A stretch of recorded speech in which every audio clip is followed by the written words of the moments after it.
Well, hello everyone, and welcome back to another live stream. And I'm so sorry we're late. It was all on me. I was having some technical difficulties, but anyway, we're here. We're playing some cool jam music, like chill music. Thanks to AK. And okay, great. I thank you. Yeah. Anyways, but we have a small group tonight. But we're going to be talking about the latest episode of House of the Dragon. So the episode is episode 4. It's called Rhaenyra Triumphant, and which is sort of episode a fun 3. title. Episode 3. Oh, sorry, episode 3. We're just so everyone knows, tomorrow we're doing episode 4. So we'll be back tomorrow, and I'm just going to pull up the chat here as people come in. And welcome to everyone. Yeah, I'm so sorry. Yeah, I'm really sorry. So I don't have my mic. I'm just working with the camera mic, so it's going to sound not very good. But anyway, so hopefully, but this is an amazing episode, so we have lots to talk about. But before we do, let's just go around to the 2 other lovely ladies I have with me tonight. And Christina's back. She was here last time. Christina the Sphinx. Christina, tell everybody a bit about yourself. I am Christina the Sphinx. I used to make Game of Thrones content years and years ago. I've fallen off, but I'm back just to stream with Alicia and hang out with you guys. I'm so excited that House of the Dragon is back, and I love to talk about it, so I'm here for it. Awesome. And what about you, AK? Hello. I am here. I will confess, I did not get a full rewatch in like I should have. So my memories are a little bit choppy because it's usually the latest episode that stays in my brain for the coming week. But I'm here, and we're going to chat about it. And welcome to everyone that's in the chat with us. I saw our girl Khaleesi Clues is making dinner while she's listening. Yeah, Mink is in here. Jaguar, Jake. Thank you for coming through, Jake. We appreciate you stopping in. Yeah, I was gonna say regarding the doing episode 3. So what had happened was, again, this is on me. Last week I was away. So what we decided to do is just skip a week. So tonight we're doing a recap of episode 3, and then tomorrow night, Thursday, Alicia, you're okay for that, right? For Thursday night? Yes. Yeah, we're going to do episode 4. Bex is going to join us tomorrow night. Unfortunately, she had a bit of a conflict. I was trying to get AU Pack Mule. He's supposed to be joining tonight, but I'm not sure what happened. So it's just the 3 of us for now, but we'll probably have maybe Meeks will be able to join tomorrow. Not sure. And Christina, of course, you're welcome to come back. Thank you. All right. I can snatch someone else for us tonight. Yeah. All right, so about this episode. So we're going to just go around maybe doing some first impressions. I know, sorry, it's not fresh in everyone's mind. Rhaenyra triumphant after the episode 2 where she, finally got to sit on the throne and everything. Do you guys want to just give me your impressions of this episode and any, major thoughts about that? Either of you So can this was supposed to be episode 1. Right, so it has that feel, it has that Absolutely. vibe of like opening on her and how what she's inherited now that she's come to the throne. Because if it had played out the way it was supposed to, her coming to the throne would have been episode 10 of season 2. So now she's on the throne, and now we get to see all the problems that she's dealing with, everything that she has to try to figure out, and it's just like she just inherited a pile of shit. Like, I don't know what Aegon was doing, but Jesus, it's a hot mess. Yeah. Alicia, what are your thoughts? Rhaenyra is in a predicament, sadly, and it's not a predicament of her own, really. She's kind of coming in having to dig through the bones of what Aegon left, because Aegon, even with a full council, was a shitty ruler, and that's what tends to happen in these situations. So she's kind of having to hit the ground running, and she's trying, but she is a bit lackluster right now. She's got a lot to deal with, far too much to deal with, I think, coming in out the gate. But she also isn't utilizing some of the resources she has accurately either. So, we're not going to shy away from criticisms. But again, Yeah, great. still here for Team Black. And JD the Dragon, my brother, appreciate you stopping in. Hey, And I JD. get it. Yes, absolutely. The real world does not stop for the streams. Hey, Does not. Casey, appreciate y'all stopping in. Angel Lover, what's going on?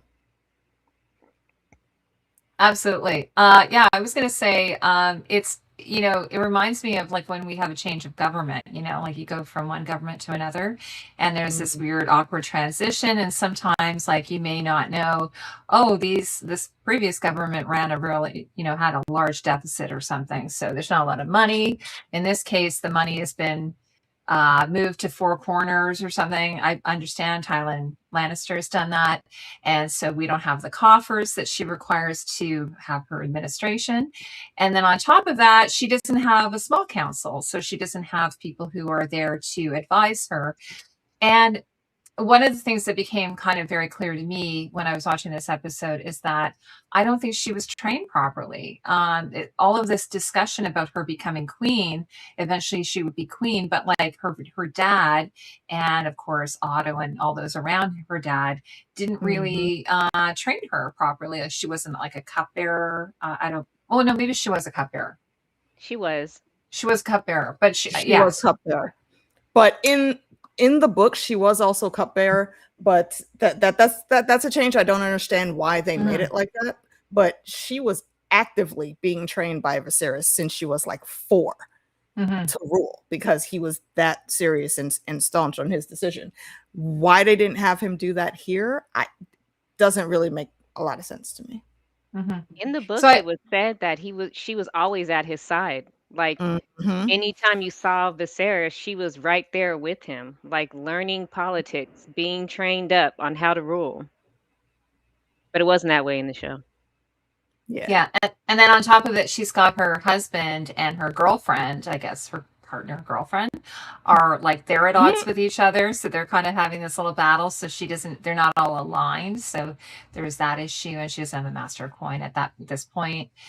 And she's and then, of course, what is going on with her hand, that is pretty bonkers. Maybe we want to wait to get to that point, though, talk about Corley's. Do you want to talk a little bit, what I was thinking we could talk about the opening scene, which is, we've got Daemon who has gone to meet with Ormond and basically tell him, okay, like kneel for the queen, and then you'd be on your way, go back to Old Town, and enjoy your life, kind of thing. But in the meantime, we need to take Darren. I'll get the right one. Darren Targaryen. Yes. So, do you want to talk a little bit about that scene? It's one of my favorite scenes. Is Daemon standing there in front of those 3 dragons, just looking like so swagged out. He's just standing there, just like chilling in front of this army of 15,000. And he's like, bro, we could burn all y'all. Like, you don't stand a chance. He should have actually. He really should have. Yeah. He really should have. Yeah, I like that. And it was a cold open. Like, they didn't play the titles until like after that. Normally they start off with that, but it was cool. I loved how Ormond is not a punk, but he's not stupid. So he said, I'm gonna kneel for Rhaenyra, but he still did offer up a fake Daemon or Daron. I'm sorry. Daron. Yeah, I keep having a chance. This is George's fault. George, you're the worst for all this. These like, names. Come on. Yeah, can we not have I don't know. Can we not have a Matt or something? Nope. A John, a Paul. Nope. Jerry. It always have to have an AE name. It always has to be an AE name. Yeah, Jerry. Hey, tall baby. Jerry Targaryen. Hey, Haymaker. Jerry Targaryen. Jerry Targaryen. There might be a Gerald. I think there was a Gerald Lannister. Gerald, yes. I think there's a Gerald with a G. I could be wrong, but it gets confused. So we have Daron. Sorry, Darren. Yes. So go ahead. You got the fake Daron. But that was it. I just really like that opening scene. I just love seeing Daemon just flexing all his dragon power in front of the army and just showing off. I'm down. I'm Team Black all the way. I love seeing them be strong and display their faith. Not their faith, their strength. So it was like an awesome scene for me. I loved it. How about you, AK? I would like to append add a an asterisk to that scene though. Damon, young man, you are a highly skilled and trained battlefield commander. How the fuck did you walk out of that meeting without the dragon?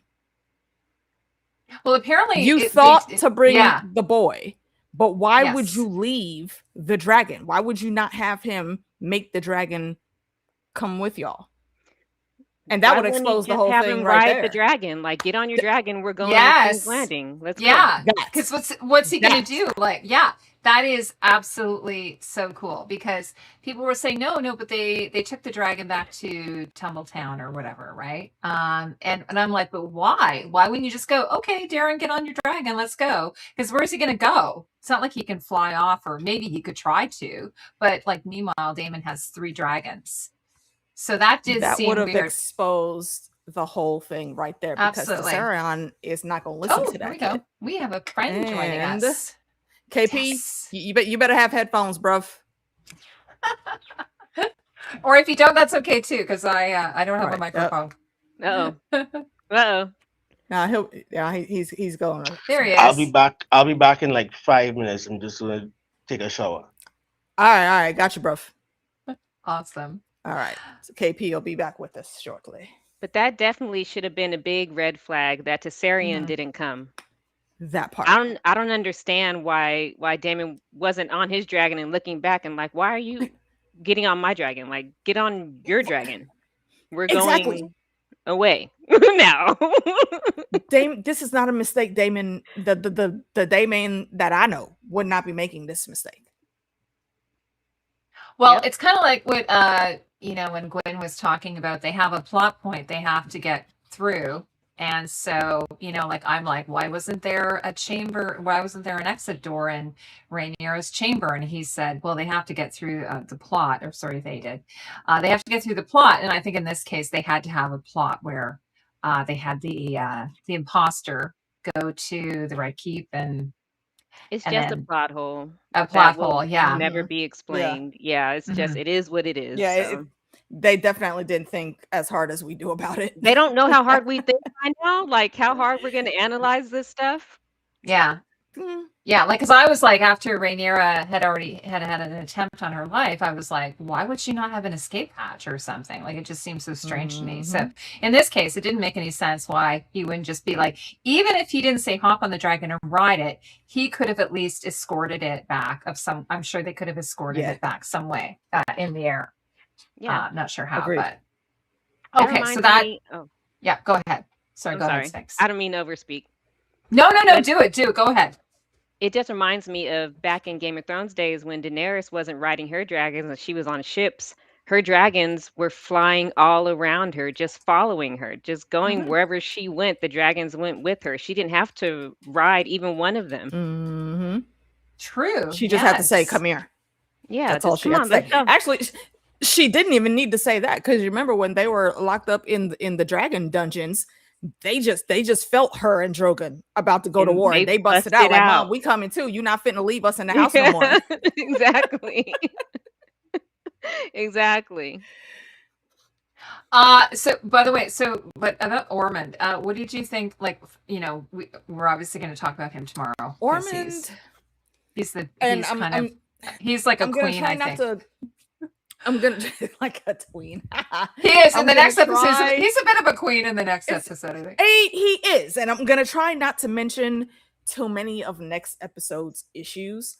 But having watched episode 4, a lot of the way he carries himself here in this episode makes sense now, because he has a very cultish fanatic vibe going on, and I think in this chat is where we're seeing like the beginning of those breadcrumbs that bleeding into his personality. Yeah, cult Hello, personality, Brian. absolutely.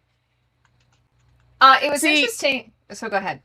Oh no, I'm sorry. Just for what Brian's here is saying, we're still questioning the origins of that dragon handler. It's weird that they would be in Templeton. Any one of them. There was no reason for them to ever be at Templeton. So I don't know. But yes, go ahead, Heidi. Sorry.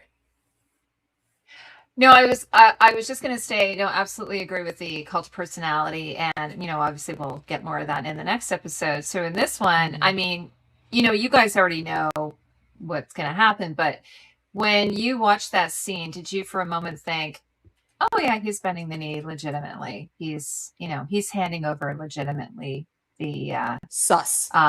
Yeah, it was very suspicious, right?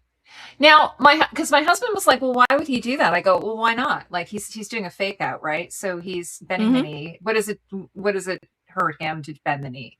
Yeah. All it does is save 15,000 lives. Exactly. He gets to take his men home or move on to the next part of his side quest, which is what we'll see when we talk about it tomorrow. Yeah. And Michigan, and hello Michigan, is saying I liked how fake Daron had more Targaryen features in the face. Kind of, he did, but it's usually the hair that's the dead giveaway. But that hair wasn't natural. That's what we came to find out. Yeah, now we did talk about this in the sorry, Sphinx, I don't think you were here for this, but we were talking, I think, a few episodes back about the coloring of Daron's hair, and I think in the books it is the Targaryen blonde or white, but in this series it seems like they've gone with Alicent's coloring. So she's got 4 children. The first 3 have the Targaryen hair, and then her son, her 4th son, who she does have her auburn coloring kind of thing. So I don't think they've dyed his hair. I think, even though it kind of looks like a wig, I think that is supposed to be his natural coloring. What do y'all think about that? I agree. I believe you think for that, like the real Daron? The real Daron. The real Daron, yes. The real Daron, yes. I think that is absolutely his natural hair color. And it's not like a Catelyn or Sansa red, but it's like that deep auburn. Yeah. And I think specifically because when he popped out and she saw that dark hair, she was like, nah, I got to get this kid the fuck out of here. That's why he grew up in Old Town, because he didn't look like the other ones. I agree. And I subscribe to the theory that Crispy is the baby daddy when it comes to him, which makes even more sense because you saw how she acted. As soon as Rhaenyra's kids popped out, she ordered them to have the child brought forth to check the hair color. So she's not going to let herself fall into her own trap. That's why he grew up in Old Town. I think we did touch on that last season, because we hadn't seen Daron. We knew he was in Old Town, but we hadn't actually seen him, which, by the way, I was thinking about this before we started our live stream while my computer was trying to restart. One of the things, like in, like, say, Elizabethan times, they used to always have like little portraits and stuff they would do. And it's like, is this not something in universe in Game of Thrones where they do little portraits of people and then send them, and, the mother would have a locket or something? We don't seem to have that type of thing, right? Because Rhaenyra had no idea what her half brother even looked like, which is weird. Yeah. I doubt even his siblings know what he looks like, honestly. So you think she got him out of the castle so you think she got him out of the castle as quickly as possible? Yeah. I mean, of course, people saw the baby. Like your midwives, your husband, like everybody saw the baby before she sent the baby off. But I think that she sent him off because he was different, and she wanted him to be raised different. At least have one outside of which I'm bleeding into episode 4 a little bit, but at least have one outside of the Targaryen household that could have a different experience at Old Town. And boy, is that gonna backfire. Yes. And also, we'll save that for tomorrow, though. The casting on this is really good too, because, like, doesn't he look like her? He does. And, like, whereas Aemond doesn't look anything like her. It's almost like he looks a bit like an alien compared to her. So, like, the Targaryens, the aliens, as they've been. Yeah, like, I'm wondering if they actually went and got, like, Olivia Cook's little brother or one of her cousins to come and play that kid, because it's wild how much alike they actually look. Yeah, and even I saw him without his wig. Even without his wig, he still looks quite a bit like her because she's actually not auburn either. She's actually, I think, a brunette. I think she's kind of a brunette. Maybe she's a bit auburn in This real is a life. good point. That I don't how know. can Daeron ride a dragon if It's he's not a Targaryen? Mm-hmm. Kristen Cole doesn't have no dragon riding blood. Nope. he doesn't, but yeah, that's true.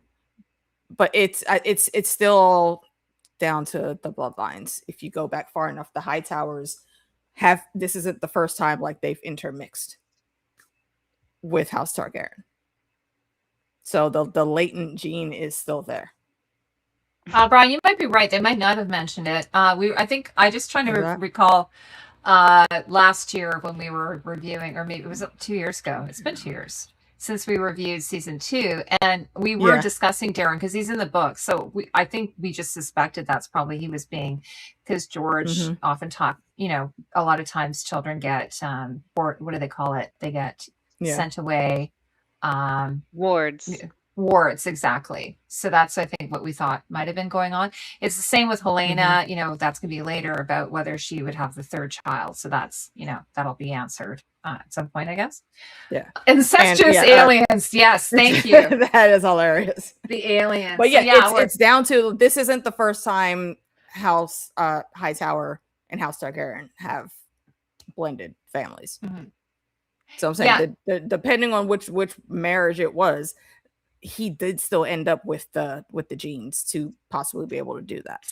So I'm not saying that. That's what I'm saying. It may be a reach because we're all side-eyeing Allison, but if you look at the marriages and the bloodlines, then yeah, it is actually still possible.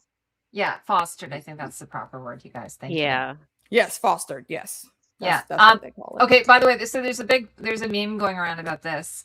Did you guys see the meme about Ormond dyeing fake Darren's hair? Yeah, so they were like, saying that he's a colorist, and then I guess James Norton, who plays him, was like got wind of it and he thought it was hilarious. So he was talking about, look, he goes, he was so happy because Rhaenyra inspected the roots and everything, like she was looking at the roots, and he was like, yeah, I did such a good job. I didn't miss any hair. So it was really fun. The fandom kind of had a fun time with that. Also, and the memes always do come through when it comes to these damn dragon Westeros streets, because there are so many shorts filmed that I saw where they show fake Farron, I will call him now, being discovered. I love it. And the caption that they always put next to Rhaenyra is like, wait, you mean I could have just, what did he call it? Like blanched his hair? Blanched his hair. Yeah, and they all have Rhaenyra looking like, fuck, why didn't I think of that? I kind of feel bad for the imposter though, because I mean, I don't know, like the family would have like sold him off or what have you. And then, any possible, like Rhaenyra could have easily have just killed him, because that's what Daemon wanted to happen. To happen to him, but then she was that's what Daemon wanted to happen. Yeah, he wanted, so they could have easily have killed him. I mean, yeah, and they could have killed him now to keep that secret, but also that at least at this point right now, Rhaenyra isn't bloodthirsty yet. Yeah. So I don't think she'll let him go just for like the general aesthetic, so nobody really finds out. But she's still not going to kill him. I am questioning though whether she's going to tell Daemon that he's a fake or not, because correct me if I'm wrong, but that never comes up between them, right? In this episode or in the next one, I don't think he knows. I kind of personally feel like they're just going to leave it. They're not going to come back. I don't think it's going to come up again. It's a old plot point that is not important anymore. And Brian said I feel like Harry Lloyd. Good evening. Good evening. Kind of default idea. Kind of. And what's going on, Karen? Are you guys hearing me all right? Yes, you are clear, right, sir. Cool. I have good a whole to see your brethren. Good Long to see time. You too. I mean, even though I don't see you, but I see your what do you call this? Your avatar. But yeah, it's been quite some time. We've had some fun in the Caribbean recently, but I've been traveling around for a little bit through Cayman and Barbados and whatever. But today was my first day back to work at the quarry. When I say that, people think that I'm like I'm saying I'm going back to work at the quarry. They be like, Fred Flintstone would say it, but I So I was actually, thinking, Yeah, but like I stories with actually like do. rocks and stones. I actually do. Um, our our my our business is part of our business is we have two quarries down here. Like I'm That's really looking at awesome. buying one around your ends in Guyana. Linden side, the government was trying to get us All to right. take that 5,000 acres. It's like, all right, well, we'll see how that goes. But back to House of Dragon stuff. I don't know. I don't know where we've reached. So, pardon me. I had to take a little shower quick. Yes. I literally just got home. So let's continue as And you that's are. all And I'll right. jump Well, in. we'll start first with introductions. Sphinx, Heidi. This is the homie KP. KP is Hi, one of my KP. West Indian brethren, fresh out of Trini. All right. Always Hello, cutting nice up to with meet us in the you. chats, and Nice now to meet he's you as been on a well. couple streams with us in the past. And since we had an empty spot, a few empty spots tonight, I figured let me see what the homie's doing. He can come So hang with us. Indeed. And hello, Fade and Design. Greetings. KP, should I call you that or Karen? KP, Karen, whichever one is easier for Okay. you. I have no Well, problem with either. well, before we get back to the show, why don't you just tell everybody a little bit about yourself, and so they can get to know you, and I can get to know Oh, you as well. there's no real mystery with me. I'm from Trinidad. I'm in Trinidad right now. This is us here. Um, I am a Game of Thrones fanatic. I am like and I also love. I used to love the idea, not just the idea, but I used to love book club coming up because all through even after university, I went to university in London. Even after university, we had a book club that ended up being remote at a particular point in time. But like when this kind of thing started happening around different TV shows, it's something that reminded me so much of book club that I watch shows just to discuss it with my friends on the internet. Even if I don't like it. Sometimes it's even better if I don't even like the show. You know what I mean? Oh yeah. Because Yeah, for I sure. get to just shit talk it our Yeah. butt. Every now Hate and then wa- you hate- gotta hate watch Hate something. I watch. get it. Yeah, For exactly, sure. exactly. Yeah, I'm with you on that. So like Well, I love I just love the discussion about mhm. these shared pieces of media, because we don't necessarily have it like that anymore. Where like I remember when Game of Thrones first came out, well first came out, but like its third season or fourth season. But when it first came out, it's still in university. Where like after the next day, Monday morning, we would literally line up around the cooler, 4, 5, 6 of us, and just talk nonsense for like 10 minutes, 20 minutes about what happened that night. That doesn't happen anymore because people are watching their shows.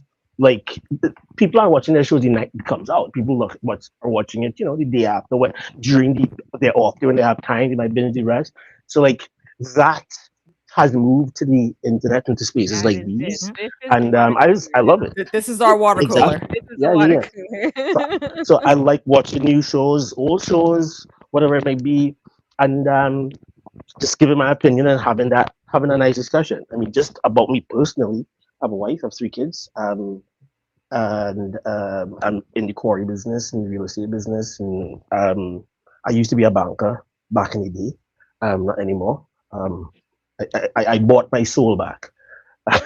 So I bought my soul back. So I'm kind of out of that now. But yeah, I mean, and I live in the beautiful island of Trinidad, and the ocean is literally right there, and Amazing. the mountains are literally right there. So that's me. And my name is Karam. KP is like my internet name, I guess. Tony gave me that name, and I'm like, listen, I like it. I like it. So yeah, that's about me. I'm boring. Well, actually, KP, so all we have talked about is just the opening scene. We're doing episode 3, just so you know, like Rhaenyra, So not the triumphant. not the one that we just saw last night. Yes, Or we're gonna do that tomorrow. And you're welcome to come to that tomorrow. Cool. We're doing it Thursday night. So did you want to tell me? It was like Sir Rhaenyra's very bad day. What's that book called? It's her very, very, very bad day. So do you want to just tell us your impressions of the episode, of episode 3? If you can recall, it's a couple weeks ago. Oh, no. I recall every single second of everything, every single second, every single word of every single Game of Thrones and Game of Thrones adjacent meat that has ever come out. I remember everything about it because I'm totally obsessed. So okay, see that episode 3, I think. Well, first of all, let me just state my initial gripe with House of the Dragons. Again, I also want to preface by saying, having a gripe does not equal not liking the show. I love the show. I want more of the show. I will always want more Game of Thrones. Okay, wait, hold on, KP. Mm-hmm. You don't get to give the full dissertation list. You get 2 gripes. Yeah. 2 gripes. So well, my main gripe is clearly so, and this is because I read the book before I saw the show, and so like I didn't read the book before I saw Game of Thrones, the original series. So like I didn't miss Young Griff. I didn't miss Young Griff for one bit. I don't see the need for Young Griff at all. However, having read the book before, I have that kind of disease that people who read the books from Game of Thrones and comparing the books to the TV show kind of have. And this is my grade, that yes, the actions or the events that happen are the events from the book, but the motivations are weird. Like, for example, Jace getting on a draft, Jace being able to lock the queen in her bedroom like a insolent child, and the King's Guard or Queen's Guard agreeing to like do that, and then going on his dragon with his fiance slash cousin, whatever, and then proceeding to get hit with the thing once, and then get that clipped off and be okay. You've already burned 7 ships. Go home. And then him staying there, and then having the whole thing with the other dragons, sheep stealer is a foolish way to write that story, because in the book we had Rhaenyra is ranked with grief and depression because her son is dead, and for months Jace is the intelligent strong leader, and he hears his grandpa is having some trouble, and it has this him and his gang of 7 dragons, or whatever it was, went over there, burned some ships down, because ain't no other decision to be made. We can't let Granddad die, because Granddad is the money and Granddad is the Navy. Granddad dies, we're probably not going to have an easy time with it. And in doing that, he ends up getting killed. That is way different from him doing something that was objectively treasonous. Definitely, he definitely put that King's Guard. He killed that King's from the second he suggested that, and the King's Guard did not like go and directly tell Rhaenyra. He killed that King's Guard, and he knows that the person I know as Jacaerys would argue with his mother when his mother said, "If we're going left," his position is, "We are going left." If we are going left, we're all going to die because mommy is stupid, but we are going left. It's not even a question. So that's my main gripe with the show. So put that aside, I think this episode, that season 3, that episode 3 shows how unequipped Rhaenyra really was for the office of sovereign. And that was my main takeaway of it, and I think it's the only episode where we really have a singular point of view for the entire thing, pretty much, if I'm not mistaken. Like, it's pretty much all of it, if like 80% of it, 50 out of 60 minutes or so is dedicated to Rhaenyra and us watching Rhaenyra deal with various crises and managing them, some well, some not so well, taking advice from certain people, not taking advice from certain people, and in many instances, making things harder on herself by, for example, not simply just saying to callers, "Oh yeah, that's your son. Yeah, definitely I'm gonna do it. Yeah. Like, that's done." I have no idea. Like, I understand what the show is trying to say, why she didn't instantly say, "Yeah, like he'll be a Velaryon." I understand why I understand the thought process that the writers and whatnot are going through, where they made that a thing. But and to a point, it is playing into the idea that she really doesn't understand. She really does not know what she's doing here, and she's trying to be tough where she doesn't have to be, and she's being lenient when she should be tough. And we're able to see how future things that may happen come out as a result of that unreadiness. Because, like, the other little small gripe that has to do with this is that you went to King's Landing, you went to King's Landing, you went to the Red Keep, you saw your father 17 seconds away from being dead. You also saw your mother-in-law and her friends and family putting up all their banners in your house. You are with the prince, who is the brother of the king, and he also sees it, and he's a bellicose motherfucker. The idea that you would leave there and go all the way back to Dragonstone and leave these people who you've established that you don't trust in charge over there, rather than saying, yo, my dad is dying, I need to stay here, help him out, and help him to run the kingdom. And as a byproduct, people will get to see me running the kingdom, and I will gain legitimacy. I think that was the way they took them back. That was there the was start of the missteps. Agreed. And we talked about that. Yeah, we talked about that when it happened too, because even in the book, it didn't make sense. Why remove yourself from the main place that all these things are going to happen? The people needed to see you. Correct. No, in the book, there's also a feeling on Rhaenyra's side that there's nothing to defend against. So it was never put in her face that, yo, these people are literally going to try to take you through. She never had reason to believe that, right? Like, all of that stuff happened behind her back. There was never a confrontation that happened that made her believe that they would actually try to take us through it.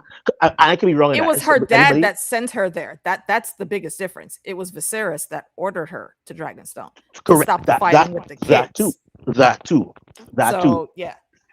But yeah. I don't think in the book, I don't think it's made clear that a usurpation is very possible. I think in the book, she kind of takes it for granted that, we have like differences of opinions. And I don't like some of them motherfuckers. But like, they're not going to go that far to try to usurp my throne. Which is why she gets so upset when they do. You know what I mean? In the TV show, it's very obvious that she has to see with her little eyes that it is very obvious that they will try to usurp her. Am I right? Am I wrong? What does anybody feel or think about that? Yeah, I mean, again, like I said, that was the start of the missteps. Now, I will say, though, because of the things that the writers are obviously changing, it calls into question, like, we don't really know exactly what we're going to see next. Exactly. Because it's the butterfly effect. You change one thing and that brings up you have to change a dozen other things being changed. So that all brings us to this situation here where she's scrambling. And mind you, again, I am still Team Black, and she is, the king's word is law. She was supposed to be on that throne. So I'm still going to support, but I've never supported blindly. And if y'all watch how I talk about House Stark in the years previously, you know that I will call out bullshit when it needs to be called out. Not going to Cersei, I'll give that heads up. Yo, by the way, I'm gonna kill all y'all, so you better get on the tongue. Knowing that she had a huge army and would probably kill him first was dumb. Sorry, pardon. Indeed. I was going to say regarding the trajectory the show is going, like Sarah has, I mean, there's a lot of stuff.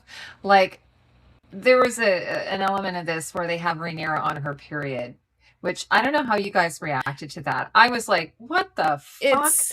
Oh my God! It's me off so much. It was low key.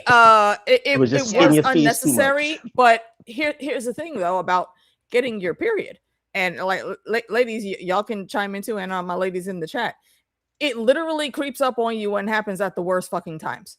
And I if know. this was not the one of the worst damn times for it to happen, But it was and you know, just also if you remember, a throwaway line, and it didn't matter. Like, why even Yeah. add it?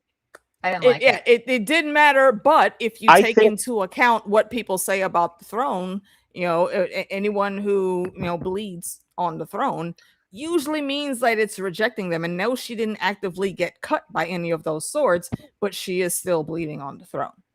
I think along the same lines. I think pardon me. I think that what they're trying to say is people say she was cut by the throne, but no, it was just a period. I think that's what they're trying to say. Pardon me, somebody says I cut somebody off. My apologies. Well, no, I was just going to say that with Sarah, there's this, like, I think I mentioned this just regarding like Rhaenyra being locked in her chamber. Not like we said, she probably would have called her dragon, or like I said, she would have had an escape hatch. But the fact that they took the agency away from her, it kind of felt like that's what it was. Yeah, Sarah's really doing this patriarchy. She's trying to do the patriarchy, which, don't get me wrong, I'm a feminist, so I understand that. But at the same time, it's so heavy-handed in some cases. It's like Jace was her son. Unnecessarily. Unnecessarily, yeah. Like Jace is her son. He respects his mother. But then suddenly there's this one decision she makes, and he's decided, no, Mom, I'm sorry, you're cray-cray. I have to take this agency away from you. And I'm going to, like you said, any of you guys have sons? Yes, I do. I have two sons. Could your son do I that have to a you? son. Sphinx has a son. You're not a queen of anything. Could your son try to lock you in your room? I wish he would. Right, and lock you in your room. I'm the queen, and you get my queen's guard to lock me in my room. Everybody, here's another. You're no, fired everybody's as dead. my son. Everybody's dead. Hold on. Here's the parallel to look at this, and why everyone that's listening, why we keep harping on this. This is not a thing that Jace would do, and we know that because look back to how he was in what was it? Was season 1 or season 2? One of them where Damon was about to go take the army and pop off, and Jace was like, "My mama said, keep your ass in the house." Exactly. That is the Jace that we know. Jace would never have actually done this, but you know that's one of the things that they're writing. Like they're actively writing for Rhaenyra to like literally be bad and incompetent, and that's what I don't like. But didn't Jace have like crazy eyes when he was talking to Bela? Like, didn't he? He did. Yeah. He did. He looked as though he knew that he was going in to fight the triarchy. When he did not know that until like the last second. He only knew that his mother was going to go and take his dragons over to King's Landing and take it. And he decided, well, I'm going to do that instead. Am I right or wrong? So the fact that when he's eventually confronted with the news that the triarchy is out there and actually doing some sort of battle, everything that you thought about before has to now change. That you cannot believe that you and your little dragon, you and your girlfriend's little dragon, could actually do something there. And then when you get there and you do something, you've killed 7 ships, you get hit, you get away, and you stay. Like it was just so. Once you see their scorpions, once you notice scorpions on the ships, it's time to depart. Bye. Yeah. Well, dragons it's the can't triarchy. compete You got with scorpions. This is proven. If you're a good enough flyer, you can. But however, like Jace doesn't have that experience. No, this is the first time he's ever may have gotten out because Melee's is used to battle though, and she's bigger. Exactly. Yeah, and he got that one get out of jail free card because Bela, our girl, our fave baby cousin, Bela came in and saved your ass. And Bela didn't even want to be out there. Let's not forget that Bela did not want to be out there, but she knew Jace was about to do some stupid shit, so she was like, "All right, damn it, fine." It's really weird. She's a perfect wife, spouse, whatever. Yeah, it's really weird though. The way, and this seemed really out of character for Jace as well, that he wanted the glory. He was like, imagine, like, we can do this. The glory. Like, what are you talking about? That has never been his personality. He's never been like, I would buy Damon saying something like that, but Jace has never been a attention hungry, trying to prove himself to like Jace know who he is. Jace know who he really is, and he know who he's supposed to be. Like he knows he's a bastard of the XYZ, but that doesn't take away from the fact that I am going to be the next king after my mother dies. And like that doesn't take away nothing from it. And he doesn't let nobody. He lets nobody have any kind of nothing to say about him, and he has enough allies. Like this is why I would like to see a little bit more of the Stark boy. Well, we might see him again. Friggin'. We're going to see him. No, there's no mic. We are going to see him again. Hopefully we do. Yeah, definitely before the end of the series we'll see him. But there's no hopefully and without giving like the full book spoiler. No, there's a whole big plot point around him. He gonna be there. KP, you're going a whole fun machine going on there. Because I could see them giving Roddy the Ruin. He's adding atmosphere. He's got the spray. He's got the fog. He's spritzing. I love it. Like it's like he's doing his own practical effects for the stream. I know. I'm sorry. I just was like I saw, and you were spraying yourself. I know. It's funny you got the spray and you got the steam coming this is from over my little here. rose water. Okay, look. Rose water. As always, y'all know I got the rum on deck. I will take a shot every time KP spurts. I get 4 shots. No problem. You know what I mean? Every time. I'm trying to keep myself cool, keep myself smelling You nice. gotta be moisturized. I'm The in your islands be presence, hot. so I want to smell good. Islands be hot. Oh, is that what it is? That's what it is. It'd be hot on the island. Oh, Kalisa Clues is saying, did anyone see abrasions or small cuts on Rhaenyra's hand? I didn't catch it in the first time around, but I mentioned it when I was editing my review. I didn't see any marks. So maybe she did. I didn't see any marks at all. Go ahead, hit somewhere. I don't know. Why do we think I didn't see them, but why did we think she had scars? From the throne? From the throne? Nah. Even if she did, it's because it's like Robert Rotten said, is a sheer me of fucking swords. And she probably just gripped them too hard. Like it's not that big of a deal, bro. He is live from Dragonstone. It's KP. I have my little. Wait, hold on. Wait, KP, make the smoke go off again. One more time. Boom. Look, there it goes. Oh, it's awesome. I love it. There it goes. Wait, is KP a dragon lord? Well, maybe. Maybe. No, y'all didn't know that was another one of Uncle C's little island bastards that on his trips around the islands. He went to the Summer Isles and met KP's mom, and now here he is. Not the secret Summer seed. Y'all didn't know. Ever since, you know what I mean? So we got a dragon. It's official. We have a dragon on the Summer Isles. It's KP's dragon. Listen. So Amy says that she hurt her hands from hitting the locked door. That makes sense. Okay, that's right. Like crazy, that's right. Yeah. Or from cutting up the writing letters, which and also then cut up her writing leathers. Yeah, what was the point of that? Like they weren't writing leathers. It was a dress. She's acting like a child, like and the Rhaenyra I know from that book is a pure gangster. They made them both look like little petulant children, and I do not like that because like, this is how not are you guys their how characters. are you guys better at running the country? Really and true, like because I am Team Black. Well, I mean, nearly almost everybody is better than Aegon, though. Well, yeah, but like Aemon wouldn't do such a bad job. I don't think the person that they're depicting as Rhaenyra, I think Aemon will do a better job of ruling the realms than she will. The person as they're portraying her. Rhaenyra, no. Mm-hmm. Yeah. So that's like, what's the point of even supporting you then? Like, because even if you are the rightful person, you've done so many things that make me think that you are not fit for the position. You know what I mean? But anyways. Well, that makes me think, why don't we talk about a few of the things that happened at the castle and during her reign. Okay, so the first time I was saying, do you want to talk about the feast where she gives to the rat feast? And what do y'all want to give your thoughts first? And we'll go in the circle. So you go with that, then Sphinx, then I'll go, and then KP will drop the last beat. Well, I mean, when I was watching, obviously, Damon kind of thought it was a little bit humorous, but it was probably not the best thing to be doing, right? Because these are people that, even if they're like the 1%ers, and she might need them. And so to maybe alienate them might not have been the best thing, especially when she's like, I just saw a series of things throughout this episode where it's just like, oh my God, Rhaenyra, why did you do that? So that just felt like one of those misses. I enjoyed it. I thought it was kind of funny.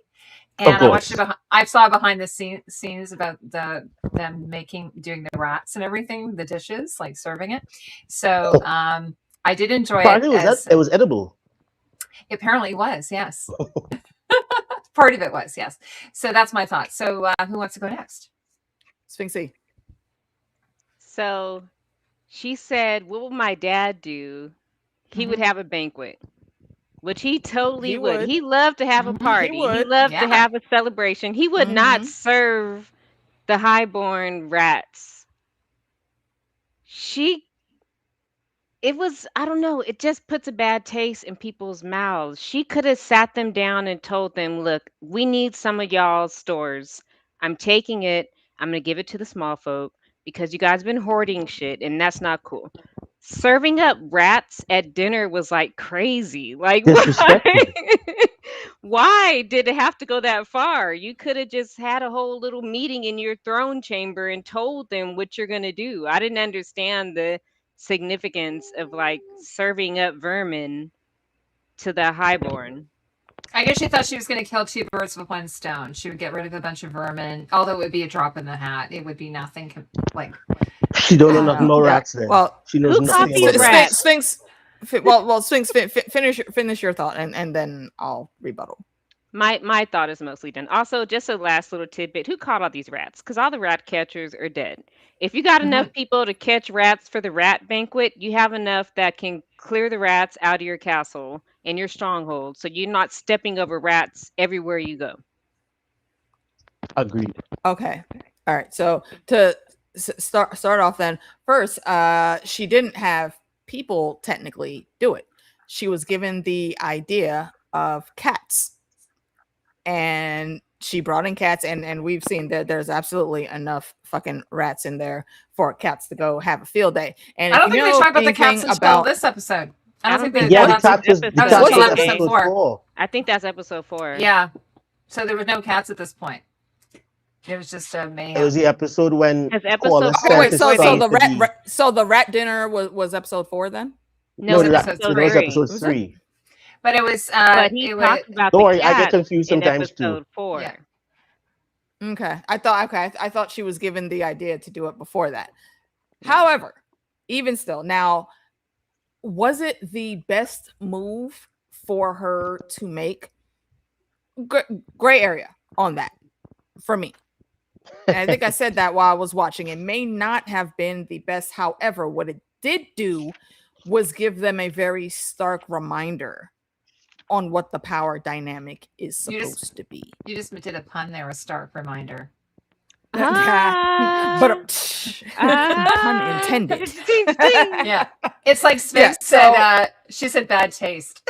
You loved a bad taste. Right. So right. Yeah, they definitely would. I mean, unless you're in like the Demolition Man universe and you eating rat burgers and you ain't had a burger in a while. That's look. Depending on if you don't know where the meat comes from, depending on how they cooked it. Look. I'm not saying I'm not condoning it. I'm just saying I understand the reasoning behind it, and I understand why she would need to wake these motherfuckers up, because while everyone is complaining about, yes, we have to hoard our food, we have to make sure that our households survive and whatnot. Your households survive because there are still small folk that are working your lands. There are still small folk in your strongholds, in your fastings and whatnots that are doing the work. If your workforce is starving and they die, what do you think is going to happen to you next? And those lords forgot that, I think. Or, well, no, they probably didn't forget. They probably just didn't care. They didn't care to look at it like that. And I get that. That's fine. But that doesn't absolve you from getting the consequences of your actions. And that is what Rhaenyra was doing. That's what she was bringing them into full, proper focus to say, hey, you motherfuckers easily could have actually handled this shit and weathered the storm collectively as a whole by making sure folks were actually fed. You had enough resources to do that. The small folk were starving, not just because they're poor and they can't afford anything. It's because the nobles bought up all of the supplies and hoarded it. So there wasn't anything left really there for the small folk to survive on. That is the issue. And Rhaenyra understands that. outside of whatever machinations Massaria may be trying to pull, outside of that, Rhaenyra saw that, and no, she knew that she needed to, give them a punch in the gut. That was much needed. So I get it. It wasn't the smartest move. I get it. I understand. However, it did bring them motherfuckers into, okay, all right. Mm-hmm. Also, don't forget about the blockade that she initiated that caused them to be starving in the first place. So now she's guilty and feels guilty, and she's trying to find any way she can to feed these small folk. Yeah, but by the way, the blockade was there, yes, as a part of the war. But the stores that were already there still could have fed everybody, but it didn't feed everybody because the nobles hoarded it. Yeah, true. So not wrong at all. Not wrong at all. But in that, right? But my opinion is the theater wasn't necessary. And so this is where I have to give Ryan Condor a little shoot him a little bail, because it looked really good on TV. You know what I mean? It looked cool. It was a cool scene, and whoever thought it up, I'm sure, is still sniffing his own farts, because it was a cool scene. However, I wouldn't in the real world, if you are actually a queen trying to win over your populace, your bourgeoisie as well as your proletariat. Exactly, yeah. That is feeding them rats also is not necessary. What you would probably do is feed them regular food, and in the middle of the regular feast, let them know, oh, by the way, your motherfuckers fucked up by not doing XYZ. So presently, I want you guys to stay and enjoy this feast because it's fantastic and it's great. But we're going through your places and we're going to be taking some stuff. We're not going to take everything. We're going to take some stuff and feel the small food. Anybody has a problem with it, catch me outside. How about that? Mm-hmm. That is, I think, would have been that'd be perfect. A queen, an Elizabeth I, or even the second, But also, KP, I would just like to give you cool points because you said Zed.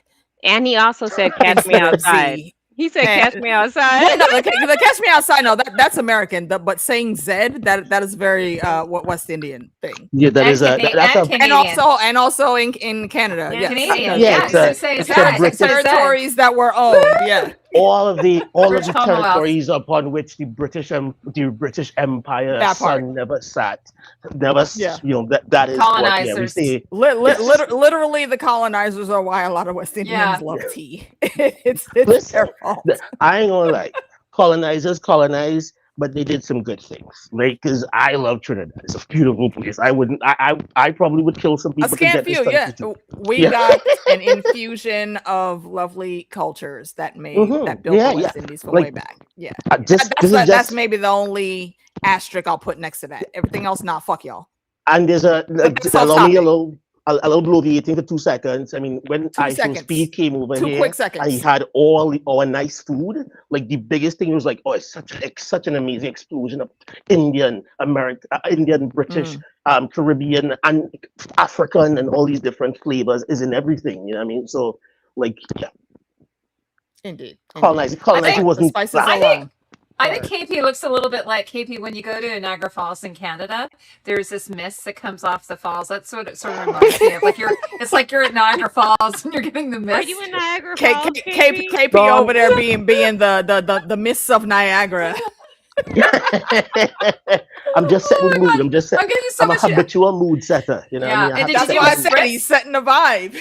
And did he do the spritz? Did you get to have a drink, KK? Yes, I've taken 2 sips because I've seen 2 spritzes, and there goes another one. Here we go. Bottoms up. So I can take a drink when he has me too. Well, you should go do that. So speaking of the rat feast, Sphinx, I'll come back to you when you. So speaking of the rat feast, so after this, they raided the nobles' homes and they got all the food, and then they got to do this sort of handout of food, which I was just thinking it felt a bit performative, like Rhaenyra. It kind of felt like something Joffrey might do. Joffrey would go out under, sort of Marjorie would be like, Joffrey, let's go out and give some food to the people of Flea Bottom, and he might be like, oh, okay, and then he gets all this sort of love coming his way. So it sort of felt a little bit performative. So what did you guys think of that? And also, while you're thinking about that, Mysaria, she kind of has Rhaenyra's ear, right? Like she's got the two battling. She's got like the Rhaenyra's got Mysaria on one shoulder, and then she's got Daemon on the other shoulder. So she's got these two battling wits. So do you want to comment a bit about that? And then when Sphinx comes back, we can ask her. While my thoughts are still fresh on it, I'll go first on that. The random tit for tat back and forth secret shadow war that is between Daemon and Mysaria right now is so damn entertaining. Love it. So entertaining because the minute Daemon got back, I was like, hold on, bitch, the fuck you didn't I leave you in a cell? The fuck you doing here? And then he was a little impressed too. He was a little impressed. The Master of Whispers, his head turned around like, wait, bitch, she's what? Yes. Like, who? And, oh my God. He gave her that wink like, you hit that, huh? That's why. Right. See, and that scene where like, Rhaenyra is about to walk off, and when she passes Mysaria, they share like a little hand touch and whatnot. Like, some little teenage love shit going down. And when I was doing the watch along, I was like, hold on, Daemon, did you see that? And Daemon looked and he had that smirk when he walked by and looked at her. I was like, okay, yeah, he absolutely caught the tea. And because I stand Daemon the way I do, I feel like I am in Doctor Who's mind right now. Okay, I know he is thinking exactly. If y'all remember, Auntie Nisi and Uncle C, when she moved, he moved. When he moved, she moved. They actively talked about their little threesome tryst and whatnot. Daemon's brain was exactly in that. It's like, oh, wait a minute, hold on, let me not be mad. This might maybe could do a little thing at some point in time. And I feel and as much animosity as he makes it seem that he's giving off, he's looking at both of them and he's like, oh, okay. One of these days, I could see how we maybe could make this do because he does still fancy himself a conqueror, and that's even before the events of this season at all. And who was the main Targaryen conqueror? Aegon. And did he have two wives? Yes, he had two sister wives, and yeah. And and with all the witchy shit that has been going on, all his damn fever vision dreams that Alice put him into, and seeing the magic, seeing motherfucking the queen, the Luna Lovegood of Westeros, Helena, in real time hack his fucking Obia juice fever dream all the way from King's Landing. Daemon absolutely is looking at that shit like, okay, wait, hold on, how much magic infusion can I put into the next fruit of my loins with these two bitches right here? He's planning that. Yeah, he's thinking when the honey's in the system, ain't no telling when. That's what's in the words of the mighty Sparrow. Okay, we not choosing nothing. Both of them. Give me both of them. Both of them. Right, and I said that specifically because I knew you would get that, KP. Listen, both of them, yeah. What? Listen. He knows the amount of liquor, the things that's going to happen in the coming. It's not even going to take that much liquor. We're going to have there's a good possibility that we could end up in a compromising position. But I forget the question. What was quote unquote compromising position? I forget what the question was. What was he? Oh, we were talking about whether, like I was saying, how Rhaenyra has both Daemon and like Mysaria kind of both in her ear, and how Mysaria is sort of influencing her wanting to do things for the small folk and more so to the small folk. And how the thing was performative. Like he wants her to conquer the world, and Mysaria is like, can we just give some food to the small folk? and that's what I'm saying is this is also, again, this is one of my gripes in the changes. This is not Daemon. Daemon fully understands that you have to get a lock on King's Landing first. The Daemon that we know is not trying to go off and reconquer old Valyria and repopulate. No, he wants to make sure the shit is on lockdown here, that they are reigning supreme before he goes anywhere. And that's why I say I don't like how they're making these folks just look a little bit incompetent. And also, Jaguar has a question for you, KP. What part of Trinidad? So right now I'm in Gulfview in South Trinidad, but I lived most of my life in Marabella, which is next to our big refinery. and that I have another home in Sangre Grande, which is close to where my This man home got is. multiple homes. Look in West Indian speak. That's KP. That's like a low key flex that he's doing right there. Oh, that's Well, not low key. That's obvious flex. This man got multiple homes. we have a pretty big family, so we have a pretty big family. The things be stretching out. Can I just add something? I stepped away for a minute. Yeah, no, but you can talk.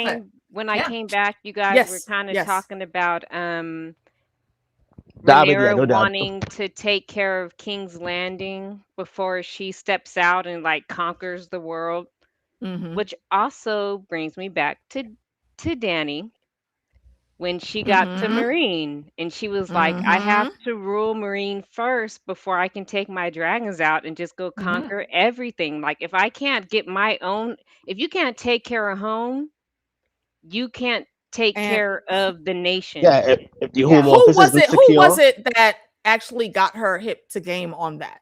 Was it Tyrion or Jorah? Because he said, like, yeah, you stopped the slave trade, but you forgot to put something else in place that would infuse the economy. And they just picked up the slaves again. Yeah. They just recycled that shit. It was a series of conversations. Real quick, hold on, KP. 1105, I do not recognize your name. I think it's the first time I've seen you. Welcome. Thank you for being here. And to our shadow watchers, I can see you in the numbers because this is not as many people are in the chat as I see y'all are watching. Hello, we see you too. Not the Thank shadow you for watchers. please don't forget to smash that. We got some faceless men out there, and I appreciate that. I love the faceless man order. So please remember to hit the like on both channels. We are streaming right now on my channel as well as on CostumeCo. Make sure you go and give Heidi a follow as well. And also shout out follow, to subscribe, like, hit the bell. Go ahead, hit that like, subscribe, share us on the socials, bro. Let's get the word out there. Send the ravens. Actually, I want to just talk about Taw Baby says, I felt like when they were throwing paper towels to people, like it felt like they were throwing paper towels to people for hurricane relief. Like when I was saying about Rhaenyra and my Saria handing out this tiny little baskets. Like I was like, is that like a day's worth of food? That's hardly any food. She poured a bit of grain. She put like one scoop of grain and then some figs. Here's the thing though. It's something. No, it exactly. She's working with what she has. She's trying. And the people, and again, this is Flea Bottom. This is like the hood, the barrio. They're eating the brown. It's they're like eating anything. Yeah. So and they have less than what they are being given. So they are very thankful for what they're being given, and they know because she put boots on the ground. Which again, this is why she should have never left and went to Dragonstone. Boots on the ground here in everybody's face. They see you trying to help this. Yes. They see, they remember, it's making them remember that you sent those secret ships through the fog past the blockade to make sure they got some food. Not everybody was able to eat off of that, but some people were. Didn't they used to call Rhaenyra the Realm's Delight? The Realm's Delight. Exactly. They haven't called it that in the show. They haven't called it that in the show. They had a throwaway line where somebody called it. It was a small little throwaway line. They did reference it. It wasn't like everybody you met called it realms. Like somebody somewhere in like the first season or whatever called it realms. 1105. Yes, I love that mention because if for those that have been watching me for a while, y'all know my favorite thing about this. The whole of George's universe here for Westeros, or as we call it, Planetos. Is the histories and Yeetie. Oh, yeah, love it. And that little small reference that Damon gave, that made my day watching the episode. I love references to all of the outside territories that we don't know a lot about. A girl has hit the like button. Thank you, Mink. Thank you. Thank you. Who's supposed to go next? Who's supposed to go next on the performative Kingsguard thing? I'm Masaria. Is it me? I think it was on you. Okay, cool. So Masaria. Wait, hold on. And then we'll do Sphinx too. Okay, well, what I will say is, what maybe I think I just saw in your hand. Mute your camera just for YouTube guidelines. Gracias. Yeah. Make sure your hands are out of view of the camera.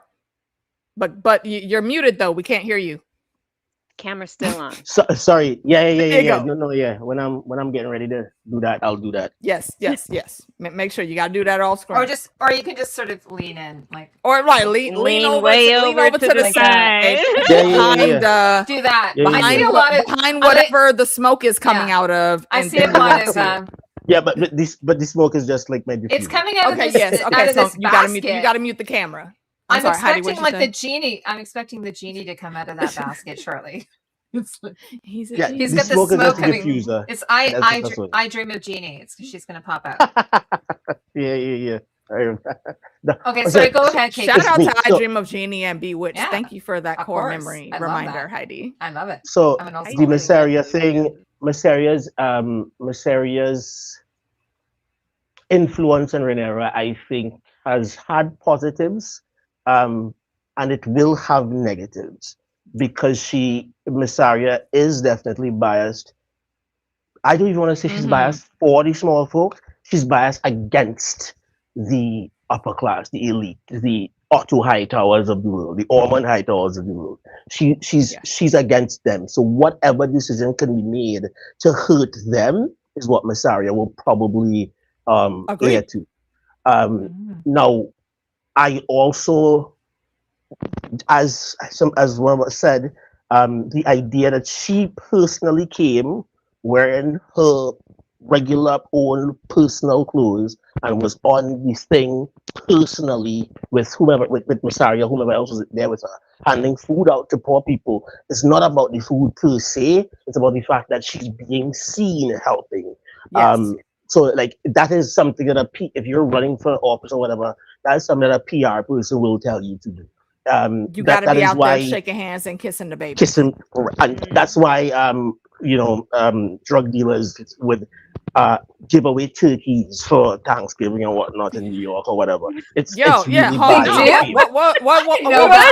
No, you're exactly right. What was my? Because you just reminded me of Frank Lucas. Yeah, that's what he. What was he? A ruthless cutthroat gangster? Yeah, but did he hold it down for the hood? Yeah. 100%. And a lot those guys were needed, you know what I mean? Because they were able to go places that same with Capone and the mob in Chicago. That's what they did. So I like the scene. I like the thought behind it. It's probably one of the things that the motivations for it and the action behind it line up and are objectively good for her and her position and for the people at large. I will, however, especially based on what's on the books and which will probably not be what happens in the show, I would, if I had her ear, I would tell her to weigh everything that Masseria brings to you. Like really think about whether or not it suits you and your people versus serving her and her motives, which are multiple. Because she can get into a situation where, if you get in a situation where there's one person whose opinion could override even your own opinion. Like I had this talk with my wife the other day. She has, so my sister-in-law has a friend that if her husband tells her, yo, you should do XYZ with your car, she will not do it. If the friend mentions it to her, she'll do it yesterday. You know what I mean? Oh. And that is probably the opposite of how it should be. Like that. And I think she probably will allow Masseria to be that voice where either it allows her to override a decision that in her mind that she wants to make and choose something else, or that would she would make a decision and then Masseria she would make the right decision and Masseria through her influence could pull her in the wrong way knowingly because she has her own motivations for these things. And I hope she understands that. That's why it's a dangerous situation. And honestly, I feel like if Damon was really looking in, and we know he's noticed, but if he was really on his game, he would have already had that conversation with her. Well, that's the next thing. That's the next thing because I am wondering: does she really remember that this is the person that Dave was shocked up with the dragon's egg in Dragonstone and was literally on the brink of burning the world down for her? And then after one day, she went there, and then he was like, all right, whatever. I didn't want to do this anymore. Goodbye. And then just kind of left her. It has not been made clear that she remembers that this is that person. Do you guys agree? Like, has that? It could very well be that she does not remember. You know, it could very well be that, or she vaguely remembers and doesn't remember like how. I don't think she remembers. I don't think she does because there was connection between Damon and Mysterio. there wasn't, because if I'm not mistaken, there wasn't any marker. Otherwise, there's no marker of memory for that. Was she on that bridge when Rhaenyra confronted Damon? Yes, but Rhaenyra was there confronting Damon. Yes, not her. And it was dark, like, and it's true. Yes. Like today dark, it would be like back in the. Well, no, it was no. I think it was regular daytime when that scene happened. No, that was but a but Mysaria would not have really registered with that. Yes. She was there just to get her little brother's dragon egg back from Damon. So that was her only focus, and that was when we were still seeing. That's when we were seeing the young. She was only like 17. I think she was like 17 then. Yeah, she was just a girl. It wasn't even Emma Darcy, Rhaenyra at that point. I don't think she remembers. And this is before, because that would be before he killed his first wife, I believe, and then married his second wife. I think this. Yes, is all, that's right. Well, I think he had already killed his first. No, was Rhea gone already? I think because he was already that's why he was at Dragonstone after the wedding. I thought he killed her after the wedding, or no? Actually, the voices were at the wedding. Wait, hold on, Phil. Tell me how you think she knows who Mysaria is, because the only interaction between the two of them that I remember before their little one night tryst that developed into where they're at now. I don't remember a time where they ever were around each other except for that bridge scene. The bridge. And Rhaenyra was not focused in any way, shape, or form on Mysaria. If I'm not mistaken, she introduced Mysaria to Daemon. Am I right in that? She introduced them to one another. Like he wouldn't do that. Like he wouldn't do that if you remember that 20 years ago this my uncle was banging this chick. You'd be like, oh Damon, you remember this? Remember Shorty from 20 years ago? Yeah, we're friends now. Don't worry about it. Like she acted as though they didn't know one another. So it could be that it's implied, or we should perhaps take it for granted that she remembers, or maybe they're thinking about it like that. But to me, leaving it open ended is kind of cool because she hasn't been warned about the Mysaria and her ulterior motives. So if she gets tricked into doing something that is not necessarily right for her, it'll make sense because she thinks this person is being 100% genuine with her. And the other point of the gold cloaks and their thing being performative when they're telling people to wipe down the thing and they're going to people's houses and they're looking for this and that. Yes, it's performative, and I think anybody that lives in, I was going to say anybody that lives in a quote unquote third world country, but like even in America, United States, it's happening right now where like the whole ICE raids thing. It is like the ICE raids produce very little in terms of prosecution, in terms of like catching people. It produces very little, but what it does is by putting it in front of the people's face all the time, the people that voted for that see action and they're like, fuck yeah, America. So I think it was performative, but I think it's purposely so as a political tactic to garner support from a certain kind of person. However, the is trying to, but what she's also doing, so she's trying to garner support from the proletariat and from the bourgeoisie at the same time, and in a way where she's not going to get either. And I think that is the tragedy of that thing, that portion of the story. Which is kind of absurd because there was a better way to do all of this. But also what Wilson was saying earlier, R.I.P. Lady Royce. House of the Dragon Yeah. has been successful in giving us really good lady characters that they snatched from us far too soon. Sphinx, did you want to also? We didn't get you to talk about this whole thing. We were talking about how once Rhaenyra, they do the raids and they get all the food, and then they're able to go to Flea Bottom and hand out the food, and you can hear Welcome, Casey Fletchy. spraying. You can hear him spraying.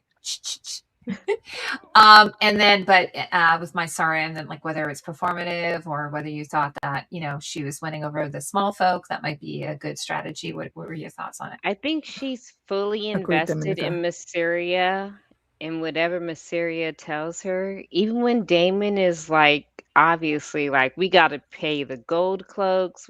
I'm sorry. If I mixed episodes, I'm sorry. But No, that's okay. No, I'm trying. I'm trying to stick to one. No, it's fine. But if he's like, we got to pay the gold cloaks, we got to pay this and pay that. And Mysteria is like, but the small folk, they need food, they need bread, they need cheese. And she's just going with the small folk. That's another episode. Sorry. I was about to bring up something else. God damn it. Yep. God damn it. That for tomorrow. Wait till tomorrow. I mean, if you stumble into episode 4 by accident, I think it's kind of okay, no? Oh, of course. Now we're Not saving even a the stumble. main beats for tomorrow. Cool, no problem. Okay, so if you need gold, Somebody needs to send a raven to the Iron Bank. why haven't they done that? That's what I'm saying. You Also, very clearly need a loan, Why and it's haven't King's they Landing, so come we know in- they're going to give the Why loan. haven't they gotten food from High Garden? Well, there is the thing with the Iron Bank was mentioned in episode 4. Bax! Oh, is she there? Hey, Bax, we miss you. Hopefully you'll be here tomorrow. Sorry, I was trying to show that. I think you and I clicked at the same time. Yep. Well, the next we always do. I know.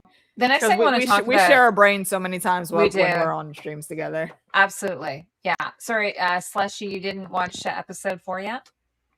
Well, that's okay. You got time because We're we're on not episode discussing 3, episode 4 so until tomorrow. Be good. It says, Yes, spoilers. you got time. Okay. The thing that I really want to talk about, well, first of all, there's the dinner with Rhaenyra and Alan and Adam.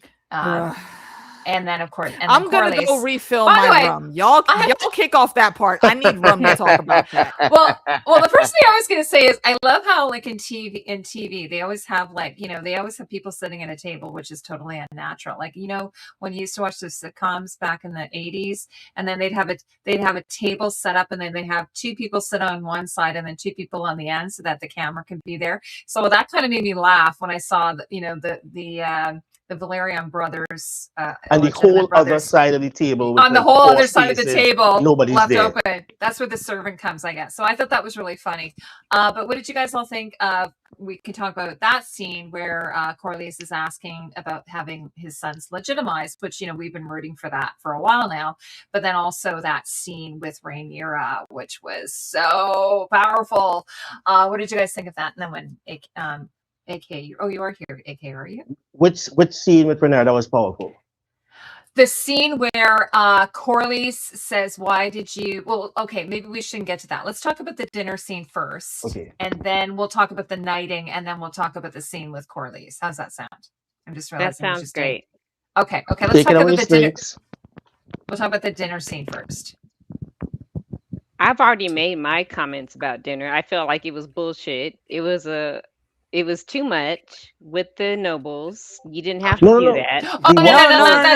No. With Adam and Alan. And Adam and Alan, yeah.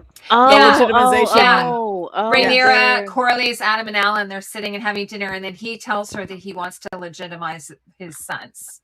And then she's just like, "Oh, yes, well, they've done a good job. Yes, you're right there." But then she just falls short of saying that she's just like slicing your chicken and just eating. And she's just like, "Yes, they're great. They're great. They're awesome. Eat chicken." He's like, "So can they be my sons?" And she's like, Yeah. And did you think that maybe the chicken looked a bit like rat in that scene? I was like, her chicken didn't look that great. I thought. Not more rat. I can't handle any Look, more the rat. unseasoned chicken and the rat burgers. No, we don't stand that. I always That's consider the British medieval staples. food like when you go to medieval times and they serve Yeah. you You just can't like even drink the half water. a half chicken and like some potatoes. But it's And a really bun? good though. In a bun. Yeah, it's good in medieval times. And a I bun, and figure also this is they how it is in technically medieval times. they technically didn't always have plates, and y'all can go look this up. True. What their plate was like bread, and it was thick, and they would just pile all their stuff on top of the bread and like the juices, which is how you got sandwiches. Soak in. Yeah. And they do use cutlery in Game of Thrones, but oftentimes they didn't even have cutlery. They would A lot of times they didn't. Yeah. It was considered to be an Ottoman heresy, which is I remember that from my history class. Yes, so Sphinx was saying mini energy. So Right, the so dinner. Who wants to comment on that little dinner scene? And Okay, I mean- I will continue. My Yeah, I'll comment. go Okay, after Christine. Sphinx. Go ahead. Sphinx. Okay. It's so bullshit. It's a giant Wait, hold on. Sphinx rant steaming incoming. pile of bullshit. Like, first of all, okay, your kids are bastards, so you feel low-key sensitive about it, and you don't want to raise up other bastards, but you just raised up other bastards as dragon riders and then knighted them. So why can you not legitimize? And one of them is a knight. Why can you not legitimize them? I didn't get it. I feel like it was bad taste. She's stupid. Now Corliss is pissed off. Here she goes. Wait, who is the knight? Well, not yet. He's not a knight yet until. Yeah, that's talking right. about We don't Alan have the or knighting Adam? scene until episode 4. Sorry. But Okay. okay, Oh, well, No, kept I think- saying no, that. we were do- you done, no. Sphinx? No, we do have they do get knighted in this episode. They Oh, do. was it this episode? They do. Okay. Yeah, they do. Mhm. It was after this dinner, though. And So- then so Corley's saying that confessor. We'll talk about that. He's good enough to be a knight, but like he's not good enough to be my legitimate son. That's like, It makes It- no sense. yeah. Look, see, okay, and here's my rant about the whole thing. First of fucking all, your main player right now, I know, just straight out the gate from day one, this woman has been trying to school you on the way of things, was Auntie Nisi. Okay, and Auntie Nisi sadly is not with us anymore, but you have Uncle C, and for you to just I don't want to say just outright dismiss this request, and this is a very small request, honestly. This is, you named him Hand, and he's asking you to give this part of this last little bit of his bloodline his name, which He is at least in all 50% fairness, of your no. success. In all fairness, Corliss, you should have did this shit from the very fucking beginning, just like Auntie Nisi told you. Okay, you didn't have to have them boys out there starving, Yes, sir. like that. Mhm. But Mhm. for him to come up now and make it Rhaenyra's problem to do so, and then be mad about the situation, I'm sorry, no, fuck you on that, Uncle C. But still, even alongside that, Rhaenyra, you know who the baby daddy for your sons is. Why in all of the 7 hells, why would you not just say absolutely, of course they have your name? Your own bastard, your fucking bastard, Luke Harris, was about to be the heir to Driftmark. Of Driftmark. No, not even that. fuck One of them is was going your to be damn heir problem? to the Iron Throne, and the Yeah, other one was right, going to be exactly. Yeah, and then Exactly. Like what the hell moved in your damn mind that said that you cannot give this lord, your main number one, the thing that he wished? Should he have done it earlier? Yes, that's not in question. But should you have All we have refused is him today. here? No. And the bullshit reason you gave for it No, get the fuck out of here. Again, just to remind everyone again, I am still absolutely Team Black. I'm here to see all of the whatever war crimes come out of this right now. Oh, we got our girl coming in and in mid rant, so I'm gonna make you wait for a second. Oh, Bex is joining. All of this shit going down, Rhaenyra. You know who the fucking baby daddy is, and you have the gall, the fucking gumption, the vaginal testitude. Not to the come in here, testitude. to come What in is here that? and disrespect this man. Like, she's on the rag. What? She's on her period. What the fuck Yeah. What is wrong with you? testitude? How dare you not bring my two of my fave baby cousins into the family? What the fuck is wrong with you? Nah, I got beef. I got serious beef with you on that. Because there's no reason you should not have given them that name. All of these, look, Ulf, you know, being one of the Dragon Seeds has been popping off at the mouth, and he needed to get smacked down. He should have gotten it long before he did get it. But this gives them another reason to hold on to you, to make sure to ensure their loyalty. And neither one of those boys is ever going to say outright that, yeah, this is a thing that I want. But is it a thing that they want? Yes, it is. Yes. Is it a thing that they deserve? Fuck yes. You are looking at one of the main driving forces that you had a win over the Triarchy. That motherfucker, that bald motherfucker right there, he's the one that killed their leader on his own merits. Fuck whatever Uncle C is talking about. On his own merits. He earned that name. He didn't send somebody to do it. The other one, he's a fucking dragon rider. Your dead husband. His dragon came and sought him out. He didn't have to do anything. He was walking on the beach, minding his own fucking business. And C-Smoke came out like, nah, bitch, it's me and you right now. You don't have a choice. No, shut up, Lil Human, okay? I said you're mine. You coming with me now. This is how we roll. Sister. Your fucking husband's dragon chose him. How very fucking dare you deny this bit of glory to these two men? What the fuck is wrong with you? Also, and he's a new names dragon rider at that. Epic AK rant. Totally. I'm just saying. Oh, very unfortunate. And I will lay my laurels down because Lady Bex has joined us, and I will leave it at that. Here to support your rant. Hi, Huron. Hi, how are you guys? You got support. Oh, my lovelies. Bex, I'm so glad you're able to be here, Bex. Bex, you know KP? Say again? Oh yes, Bex, KP Bex. Before, but hi, Bex. Bex how are you? is one of my homies from way back in the Game of Thrones days. Me and Bex have actually met face to face, hung out together, had a great day at the museum a couple years ago. Fun time. She's an awesome lady. If y'all have not seen, haven't met AK in person. Her on Heidi's stream. And also when they were doing damn it, what was it, the Creatives Guild? Those were some really great conversations. Also, yes, y'all should go, and those videos are still up. Y'all should go check them out. Just saying. He is a sweetheart.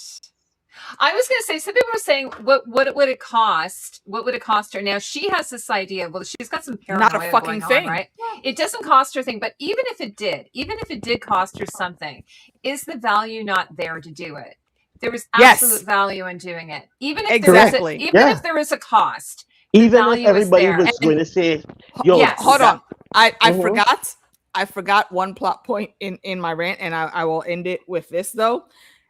I know, and I know y'all saw the memes because we saw the memes, and you know me and Meeks are always into the memes. Kitty, and what is going through Corliss's brain? Not even no, it's not Corliss. What is going through Uncle Black and Mine's brain in whatever pit of the seven hells he is in right now? He is sitting pretty, holding probably a goblet of Arbor Gold, sipping like Corliss, I told you. Why do I say he's sitting pretty with the I told you face? Because Rhaenyra has denied this this man giving his name to his bastards, and in this hallway scene after the fact here, Corliss is looking at her like, bitch, what the fuck? All of your damn kids are bastards, every last one of them. Matter of fact, one of your bastards was gonna be my heir, and you have the nerve to tell me you can't give that name, man? Nah, you know, bullshit. Are we talking about book shit right now? You can if you want. Okay, you can tie it in if you want to. But I think no spoilers, right, AK? Yeah, or not. No. Okay, no spoilers past the points of what the show has already covered. You know, but at this, point in the books. Well, first off, Adam is the older son. Alan is the younger, but whatever. Mm-hmm. But and even at this point in the book, she actually had legitimized them because she it was Jaehaerys who legitimized them actually. Did Viserys? I thought she no Jaehaerys, her son. Jaehaerys. Oh yeah, no, he was the one that like we're a while away from Jaehaerys. But that's far in the future though. You know, yeah, but that's also far like, down at the line. this point, which I'm a little about how I'm reserving a lot of judgment with a lot of these episodes about how Rhaenyra is, adjusting to power, and she's grabbing defeat from the jaws of victory. But I'm interested to see how it's going to play out for the rest of the season. Like these last two episodes, where individually I think they're great, but in the main story, I'm still like, I'm not going to be able to judge them until like the end. But it's also like, I mean, it just seems so stupid. Like your strongest supporter, like that part. And he lost his wife. His wife died that for you. part. He thinks he killed his son. He lost his home. His whole fleet. Nisi volunteered for that. When the shit started popping off, Auntie Nisi said, okay, you send him there, send him there. I will patrol the gullet myself. But it's also the bullshit that they did last season where Jace was like, like all these bastards and blah, blah, blah, blah, blah, blah. Like if they can ride dragons, where do I stand? What the fuck do it matter? You have a dragon. Yeah.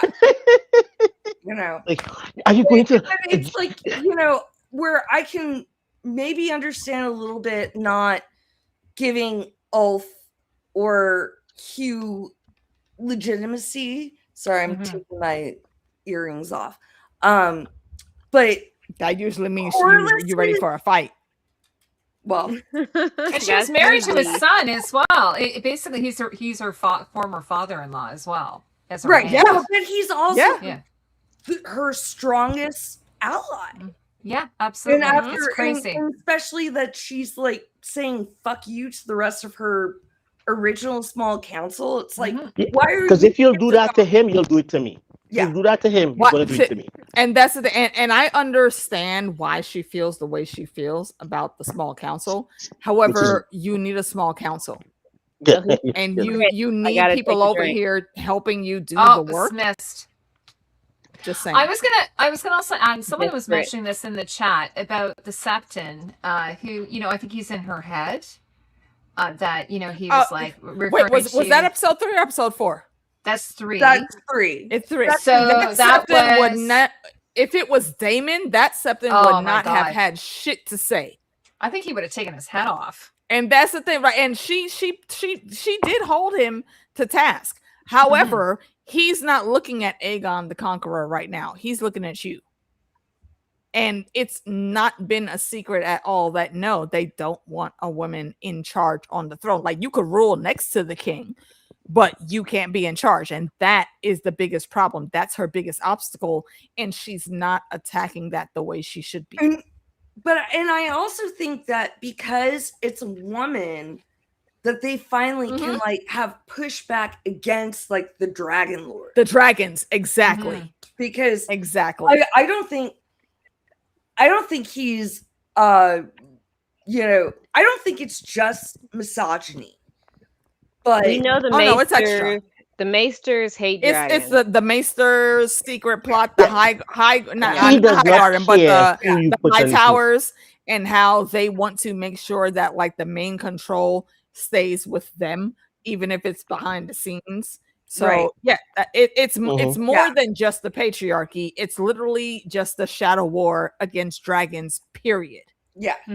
Because if you It's a pay kind of deep. attention, It's a kind of high Which- tower yeah, run deep. after the dance, that is what this is what really starts the death of the dragons. Yeah. Yeah, it kind of reminds me of Dune when you have the what do you call them, the sisters, The sort of sandworms, like the Bene Bene Gesserits, Gesserits. sort of they're Yes. the ones who are moving all the chess pieces around on the board, Mhm. but really like whereas they they'll have these what do you call them, lords or what have you. See you, but Ming. really- Thank you for joining yeah. us. See you next that was- time. I thought that was Hopefully a- we'll see you tomorrow. I thought that was a really interesting scene because there was some like xenophobia against Valyrian, or sorry, against the Targaryens. What would you call like racism? There was some Targaryen racism from the Septon there. Xenophobia. Oh yeah, Some high tower yes, some supremacy. high tower supremacy. high Yes, tower exactly. supremacy. And Yeah. when you think of the high towers, you also have to remember to take the Citadel into account, because the Citadel, while it Mhm. was started by a Targaryen prince, it is absolutely a factory for the high towers. Are we sure about that? It was Yes, it Targaryen was. prince? I forget if you go and read or listen to the audiobook, it was like a fourth son of one of the kings that was I think he didn't have use of his legs, so he was in the library a lot, he read a lot, and he wanted to like talk about his stuff with other people, and that's what started the Citadel. But is him bringing people, scholars and stuff together. But I think in terms of the show, we're only going to be really concerned like with like the High Tower's connection to the church. Like I don't see like the Citadel, like, I mean, you're right, but like as far as the books, but but this gets in like episode 4. Yeah. So that's where we'll cap those breadcrumbs. Yeah, we'll talk about that tomorrow.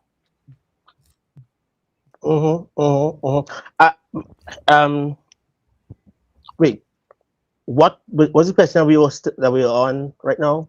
Well, we were talking about talking about Corley's and the dinner and the right. boys being and the denied dinner given and their then name. and then Okay. we didn't kind of get to the knighting, but it's sort of part and parcel of that whole thing, because Rhaenyra, it seemed like on the fly was like, and Adam of Hull, she just sort of she just made the decision on the fly there. She not to legitimize him, and then she gets cornered later on by Corley's.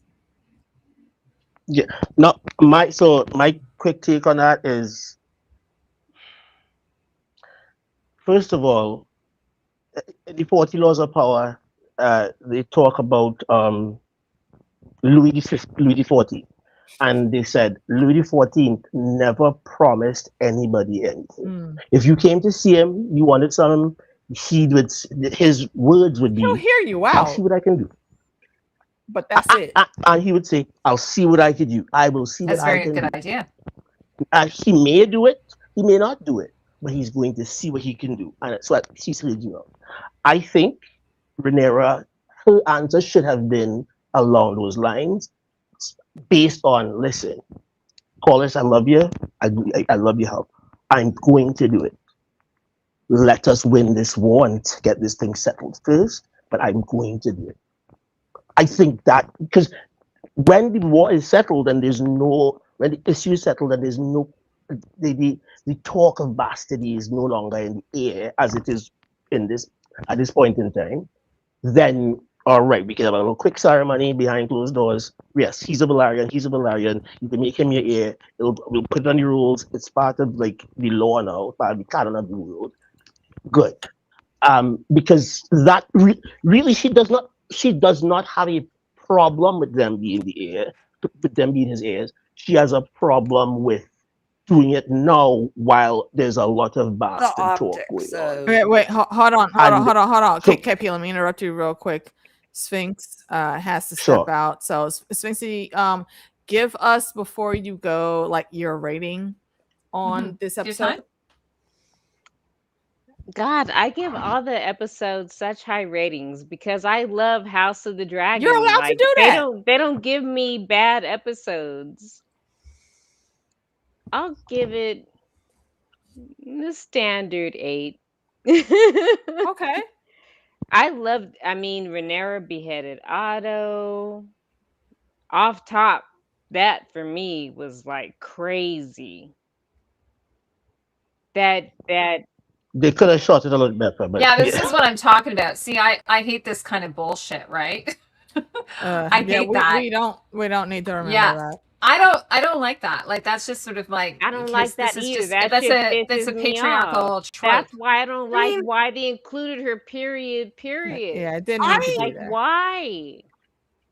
I guess like Unless there, it mattered. made no Unless it sense. was like I think here's what I something.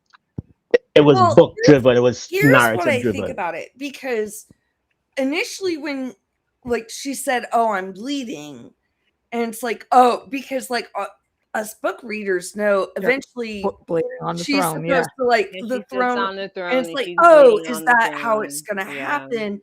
But it Yeah. just led to like how uncomfortable the whole day was.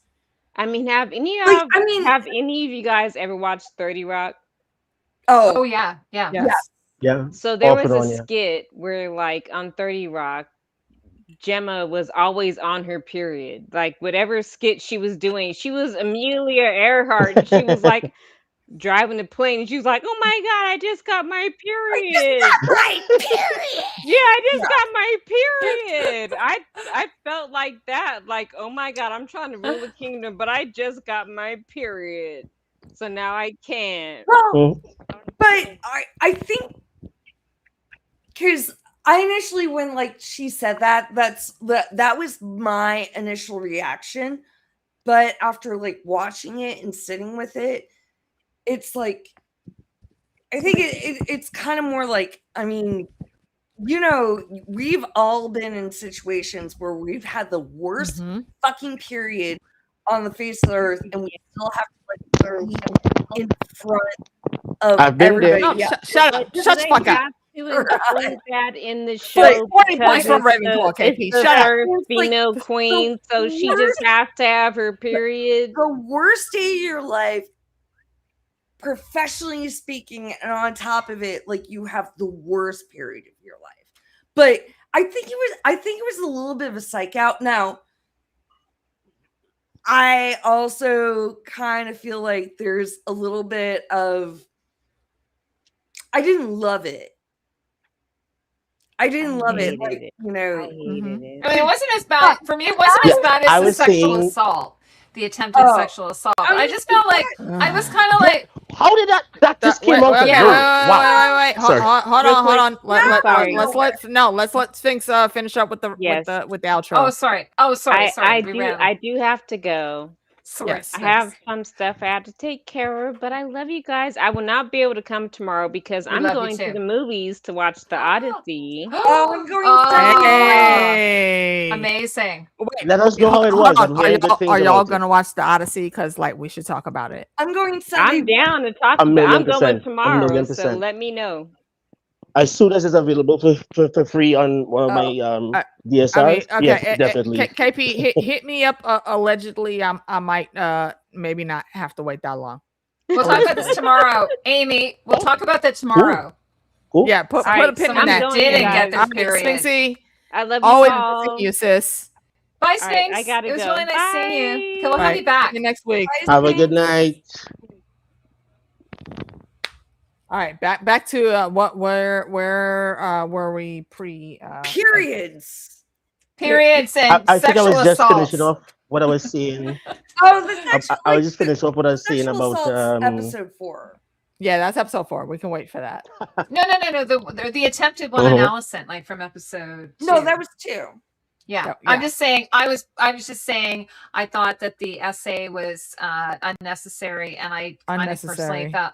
Yeah, and I kind of felt I didn't think it helped the story along, and It had then nothing to this do with one the story, I guess I didn't like it. I know, and it doesn't I know happen in the Sarah books. wrote it, but I just sort of felt like it was like a trope. Like it just felt like, oh God, here we have this stereotype of women who are like, Now that was just my initial reaction. Bex, based on what you're saying, I kind of see where you're talking about. I mean, but also that was my initial reaction too. And my initial reaction, I was like, oh my God, is this because in the book, she, bleeds on the Iron Throne. And I think we were thinking, I think we thought we might see that she might put her hand there and cut her hand, right? I would have hated I think what they're trying to do is they're trying to say that her getting cut was not, she didn't get cut from the Iron Throne. She just had a period. I think that's what they're trying to, bleeding on the throne. But also, that was,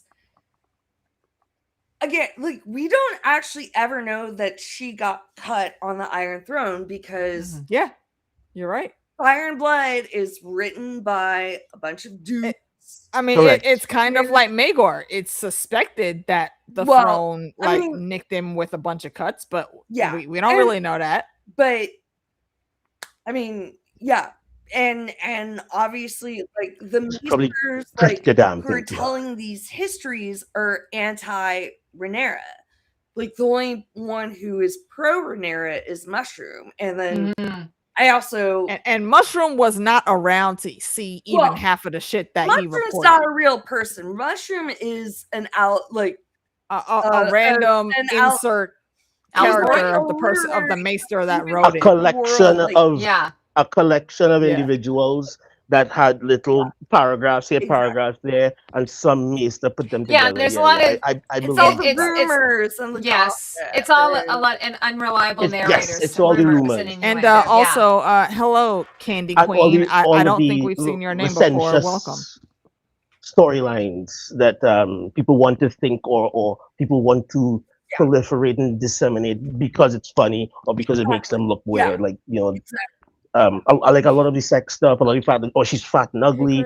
But I think one of the really interesting things about that in a way is in terms of history and how it's manipulated is in the name of the short story. The short story is called The Princess and the Queen. And in the short story, who's the princess and who's the queen? The queen is Alicent and the princess is Rhaenyra, because somebody came into power after them, and that person decided that Rhaenyra was never a queen. And they wrote that book for a very specific that is just king. Correct. Very specific king for a very specific reason. So I think it was interesting. I just didn't. I think the period thing was just very heavy-handed. Yeah. Actually, I was just thinking about it. Oh, sorry. Go ahead. No, I was to say, I was thinking it would have been maybe even super heavy-handed if they had Rhaenyra sitting on the throne and then they had blood dripping down her leg or something like that coming out of it. That's what I was worried about. Yeah. She's like, oh, I'm bleeding. Because they said, I'll get you some rags. Because medieval menstrual pads were not a thing. They used rags to say. I may have preferred that because it would have been a bigger scene, a bigger situation that everybody saw and she was embarrassed by it. But it's just something that she and her little best friend saw. It's I do feel like in the episode, that the episode was tense and claustrophobic and again stifling.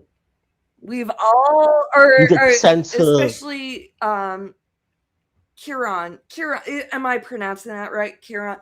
We've all been in a situation where we've had the worst fucking cramps in an important meeting and we're grin and bear it. You gotta push through. Even though there's something I initially I didn't love it, but also I kind of initially got it. I haven't watched the episode this week, but have we talked about have we been hearing bells in this episode? Like in the music, like bells in the background? Can't remember. Well, I know I know she's having I can't say that I have. Yeah, I don't remember, but I know she was having visions, like she saw Jace, right? At one point. I feel like the first time I watched it, I feel like I heard very subtle bells, which like Danny? Just saying like GOT world is a symbol of like someone's going to get crazy. Well, it definitely felt like it definitely felt that they were pushing it toward that, right? And that this, was it a Targaryen madness? Yeah, and that's a change I think is just so unnecessary. But also it's very annoying. It's tied in with like, oh, well, she had her period during. Yeah. You know, it's just a random emotional woman, which just diminishes everything. Yeah. When I say that I understand, like I'm not even joking, because I like, not that I've had one, but like I have a wife, I have two daughters. Yeah, I have a mother, West Indian women will absolutely let you know how they feel, and you will feel how they feel because that's how our words. Exactly. That's how our words work. That was it's either they're hungry or they're in a period of both, and like you as a man, I remember leaving a particular event, a party that I really wanted to be at. It was a really good performance I wanted, and she was in white pants, and it happened, and she said, "Karen, I'm going. Karen, we're going." And I was like, "Where are we going?" And she said, "Karen, I'm going." And then she turned around, and she just kind of touched her butt a little bit, and I saw these spots. It was like these little tiny spots, but like knowing who that is, knowing who she is, I was like, "Oh, that's what happened. All right, let's go right now." And I'm behind her, like as close as I could possibly be, so that nobody would see it. Not that I don't mind if anybody sees it, but I know she does. So like it's the problem I have with it is it treats it as though it is such an alien event. Yeah. And it puts her in the trap of womanhood even harder, when we have a lot of other things that you've shown us that have already, we already know it's hard for her to be a woman and a woman leader. You didn't not have to stick that down our throats. Yeah. Yeah. So that's my 2 cents. But I'm also on the fence. Like, it's like, as someone who has gone through that, it's like, oh, is this like really like important story points? No, right, exactly. I think it was kind of I think it was like a red herring as far as like, oh, she has her period. That means she's gonna bleed. She's bleeding on the throne, on the Iron Throne. Yeah, which and that's why I think it fits what Angel is saying right here too. You remember people talking about women that shouldn't be president because what if they got their period and set off a nuke? That would never happen. Yeah, because being on your period does not mean we're gonna be mean enough to set off a nuke at all. I'm not gonna. You know what's gonna change between us on our period and not on our period? I might dispatch a regiment. I might meet somebody. Maybe you might piss me off a little bit quicker than if I wasn't. That's it. I'm not gonna go full on. No, let me push this button and kill 1.4 million people for no fucking reason. That's never gonna happen. I wonder if it was a woman or a man that came up with it. It was a man. I 100% believe it was a man. But that's why a lot of our pants don't have pockets anymore. No, it was a woman. It's because of a man. What? How pants? Because they want to drive the purse industry. That's weird. And if we don't have pockets, we need to hold shit, so we have to buy purses. It's a whole. It may seem like a fluke to y'all, but it's literally a whole fucking conspiracy. Look up the pink tax, and you'll see what I mean. Back in the day when skinny jeans was on, like I would buy women's, I would buy women's brands, because you're one of these skinniest. And like, yeah, that was a thing I remember, that they never had pocket. They might have one small, tiny little one at the back that may be able to hold a cell phone, that you allows in the closest, it's very pocket snatcher to grab it from you. It's very interesting. Like when we look at like all the artistry of the costumes, embroidery, do they have pockets? There's no pockets. That's why you always see women with like little change. No, but Alice Rivers, she wore a pouch, which was kind of like what they would have called a pocket. Exactly, because she recognized, I need to have more space than like a little thing in my bra to put stuff. This is so if this was like, based off of medieval history, wasn't really until I think the 17th century, 18th century that women had pockets, but they would actually they wouldn't even be built into their dress. They would be like underneath, so they could stick their hands in, and they would be so and honestly, it was a patriarchal thing. It was really like, why do you need to be carrying anything? You don't need to be carrying money. Exactly, that's what I'm saying. And then even like the patriarchy has driven women's fashion for a long time. But that's wait. That's a whole other stream though. Let's not go down that rabbit hole. That's a whole other stream. Yeah, but anyway, so Alice Rivers, she was, I think, one of the first people I saw who had a and can we talk about Alice Rivers raiding Simon Strong's closet? Well, no, first of all, that's not until next episode. That's not until save that for tomorrow. Yeah, that's not until. But I don't think she's actually in this episode. Oh no, she is. Yeah, she is. She is.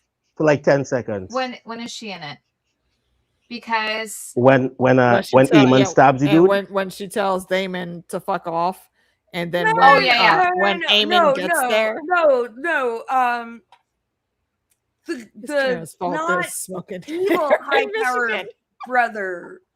Eamon, him sacking Harrenhal. That's the episode before, though, isn't it? Yeah, Chris and Cole and the other Hightower, Gwaine got to Harrenhal. That's in episode 4. That's episode 4. That's 4 too. Yeah. So we're gonna talk about it tomorrow night. Put a pin in it.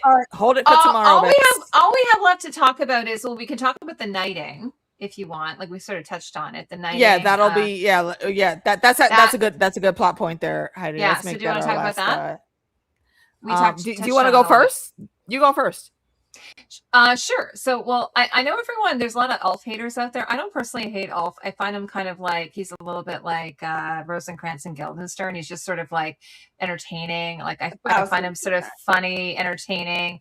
I watched this behind the scenes why they were wearing the particular armor. So Ulf apparently would have picked out the clothing that he was wearing. Of course, he went with like Targaryen. But so I thought it was really funny when Rhaenyra called him Ulf the White, which I don't know if that's in the book, but just the fact that he was wearing red. It is. Yeah. But I question why she calls him that when he don't even have white hair. Hugh's hair is actually white. Hugh's hair is white, but she calls him Hugh the Hammer because I guess he talked about using. He's a blacksmith, yeah. So I thought that was hilarious. That was some irony. I think that was legitimate irony. Her calling him Ulf the White, and then meanwhile he's wearing red, and he has salt and pepper hair. He doesn't even have white hair. So I just thought that was pretty funny scene, and also I just really enjoyed the fuck out of Damon knighting somebody. I don't know that we've ever seen him knight anybody, so that was pretty cool. Yeah. And unlike all right. Damon, and unlike what's her lovely Dunk, who didn't know how to he didn't know the knighting terminology, so Damon obviously knew it really well. So that was really great. So that was my thoughts. And of course she didn't she called out Adam Paul. The scene to me was, I mean, it was kind of, it was unremarkable. I think, except apart from, one of the things it showed when Ulf said he wanted to be Ulf Targaryen, and she said, "Hell no." That was funny. I don't know why. I don't know where he gets the audacity. Yeah, because Ulf has had the audacity of the caucasity, like the most epic audacity of caucasity from day one. wherever that Audacity store is, I need to go over there at my Amex and buy all of it because I need that kind of Audacity. Seriously. Like, doesn't see. But I think it. I think in the future when we look back on it, we will see that we will see it as a lot more important than it looked like, because the way she handled it changes the story for the people that she knights, and the three of them respond quite differently to this, when things change up. So I think the scene was cool in and of itself, but the value of it was that it will show a pivot point where these three people were knighted to do the same job with the same weapon, and three of them, when faced with a situation, go three different ways on it. So I think that's the interesting. That was the part about it that was interesting to me. I enjoyed that part. And Damon doing it so quickly without thinking about it. It was like, yeah, you're that. Well, I like this goal. I think that was also pretty interesting and classic Damon. Was that this episode where he was like, "Yo, why the fuck are y'all here?" Yes. Oh yeah. He tore a strip off of them. Right. He tore a strip off of them. I kind of felt. I'm Go ahead, Bex. super interested to see. Again, we're getting to like some book territory, but I'm very interested to see, like, I can't see how they're taking I can see where they're taking Ulf's story and how like where it ends up in Tumbleton. I'm very interested, and again, this is more episode 4 shit. So, but right. Like, I have that same question you have. You're interested to see how Hugh the Hammer gets to be where he has to go based on where he is now. Yeah. And I can't see it. I definitely think it's going to be very different in the show than it is in the books, because there is no emotional arc, but we're in episode. We're has in to be future episodes, but as far as Adam, I'm just gonna say loyal. Oh yeah, absolutely. Facts. Loyal. Yeah. Facts. Well, all the Valarians, their superpower and their Achilles heel is their loyalty. Right. And we'll see their loyalty come back to bite them in the ass several I times listen in this to series.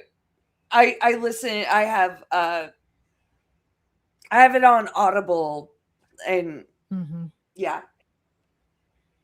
I was on the subway and I cried like the subway. I'm so like homesick right now. when he was like, you cried listening to what? I cried on the subway when I was listening to them, Alan.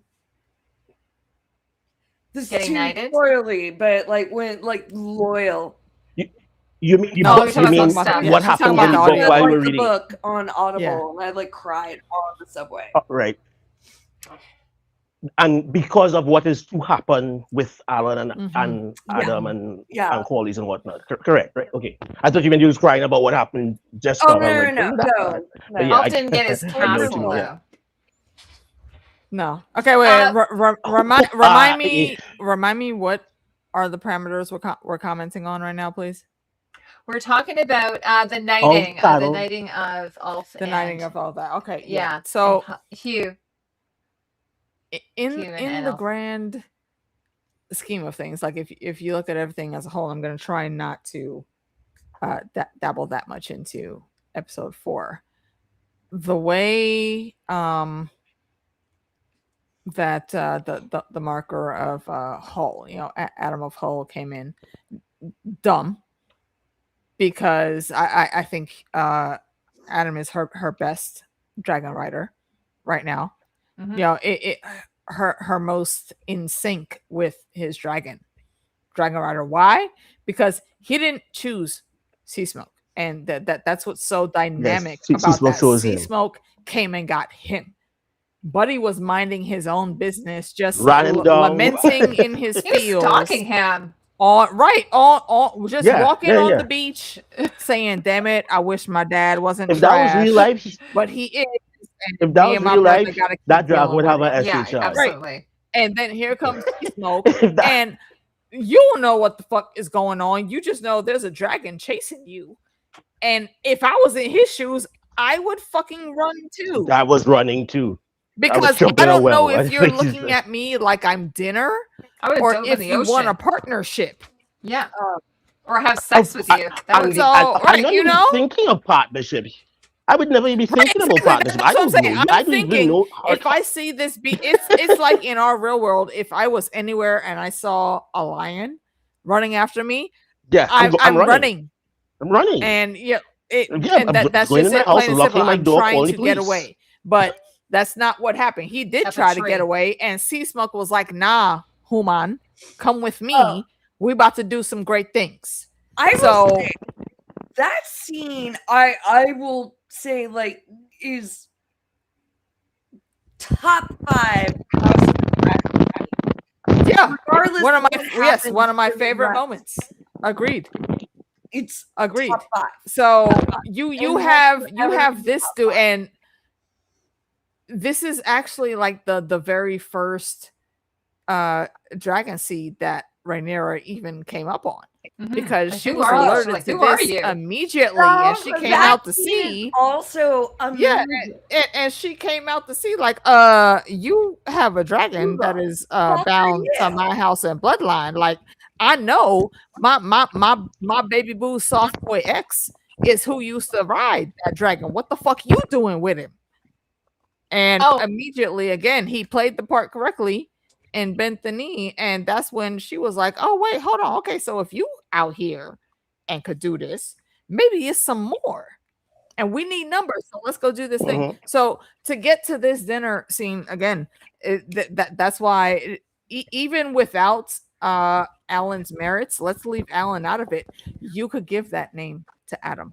Adam's earned it, and you look at what happened with the triarchy and even everything before. You can look at Adam's character and see that and it's ironic when you think about it, because Corlys is a High Lord that, unlike most, damn near all of the High Lords, has built his fortune and his status on the strength of just himself. What his back could handle. He was out there doing the fucking work by the sweat of his brow. And when you look at Adam is out here doing the same shit. He is building how strong of a captain he is, how strong of a commander he is with an army, how skilled he is on the ocean by himself, specifically with no references to his father, because unlike his brother, he does have the silver white Valyrian hair. That's why he keeps a bald head, because he does not want that connection at all. He wants all of his accolades to be built on himself. And that is what it is.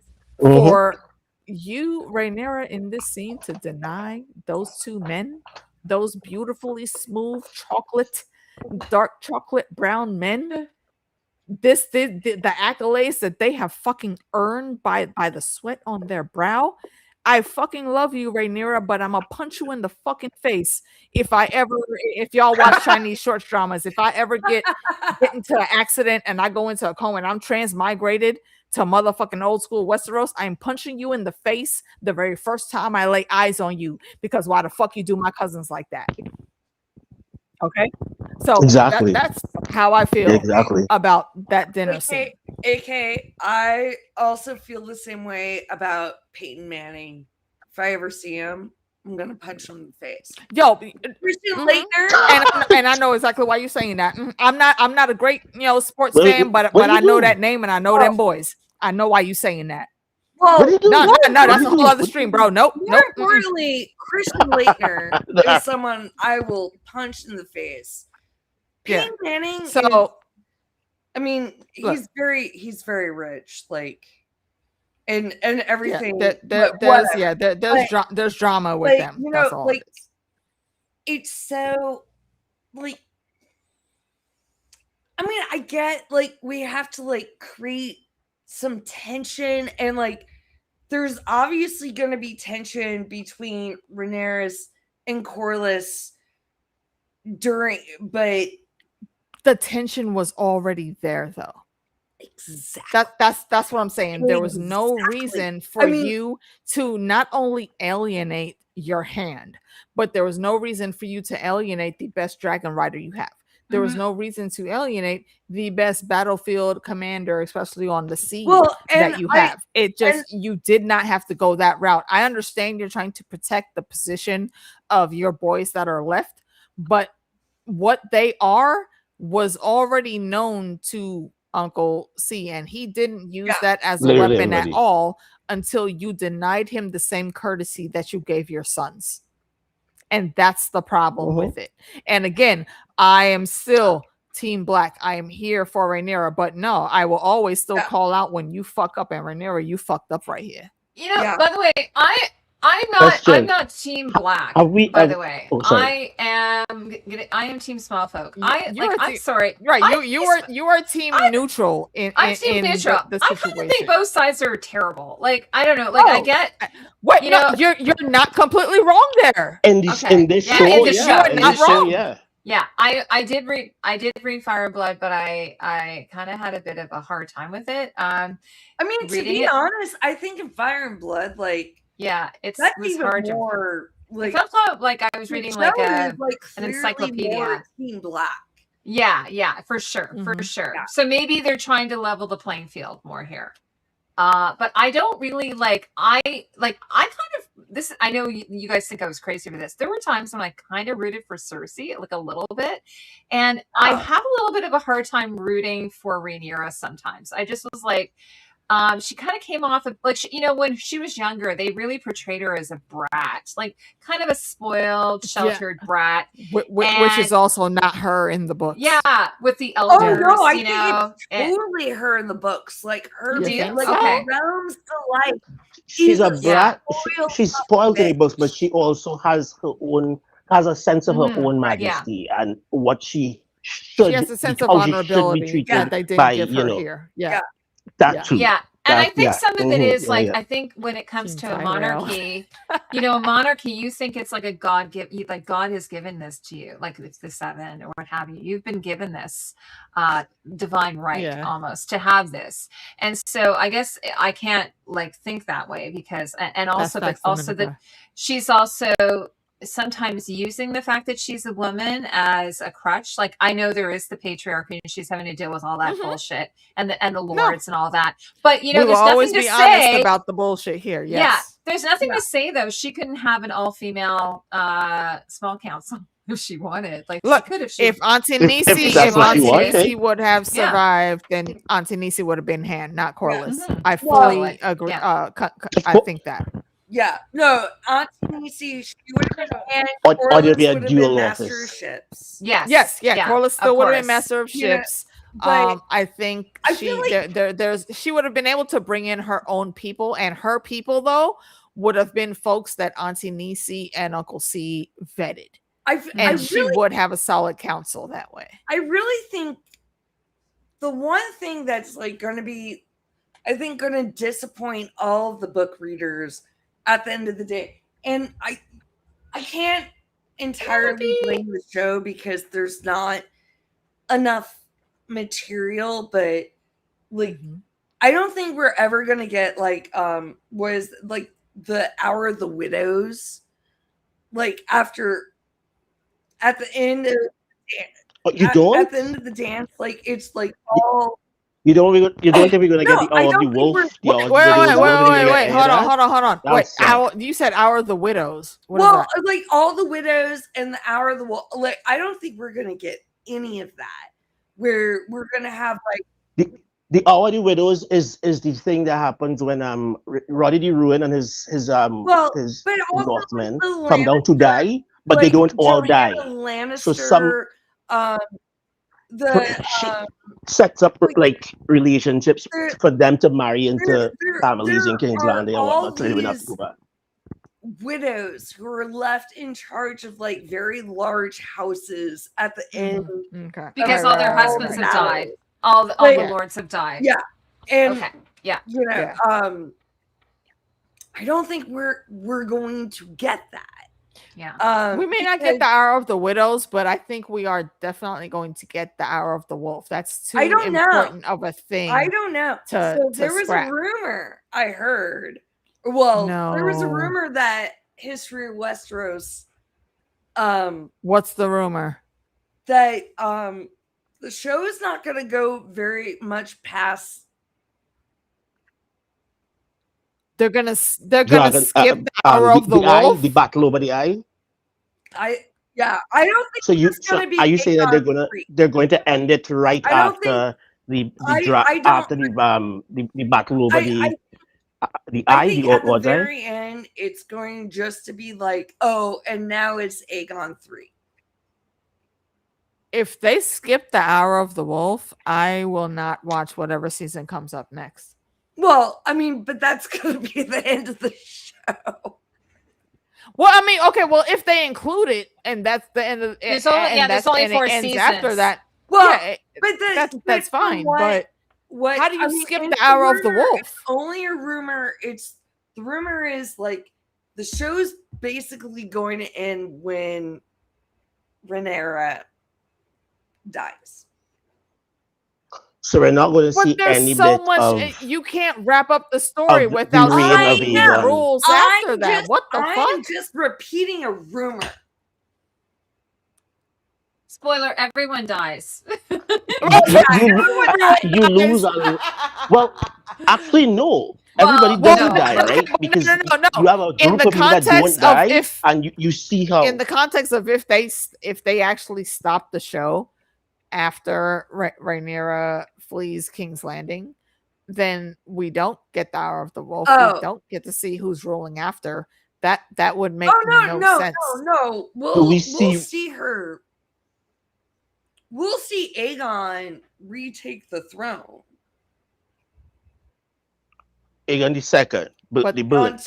But that's isn't that after the Hour of the Wolf though? No. No. Aegon 2 is this Aegon. Oh, Aegon. So this Aegon gets back on the throne. If they show us Aegon the Third, we actually have to see how he gets there. I'm just saying, like, I don't think they're showing us Aegon 3. So you think it's going to end the story at some point during the 2-year reign of Aegon the II? Was the show is going to end pretty soon after Rhaenyra dies.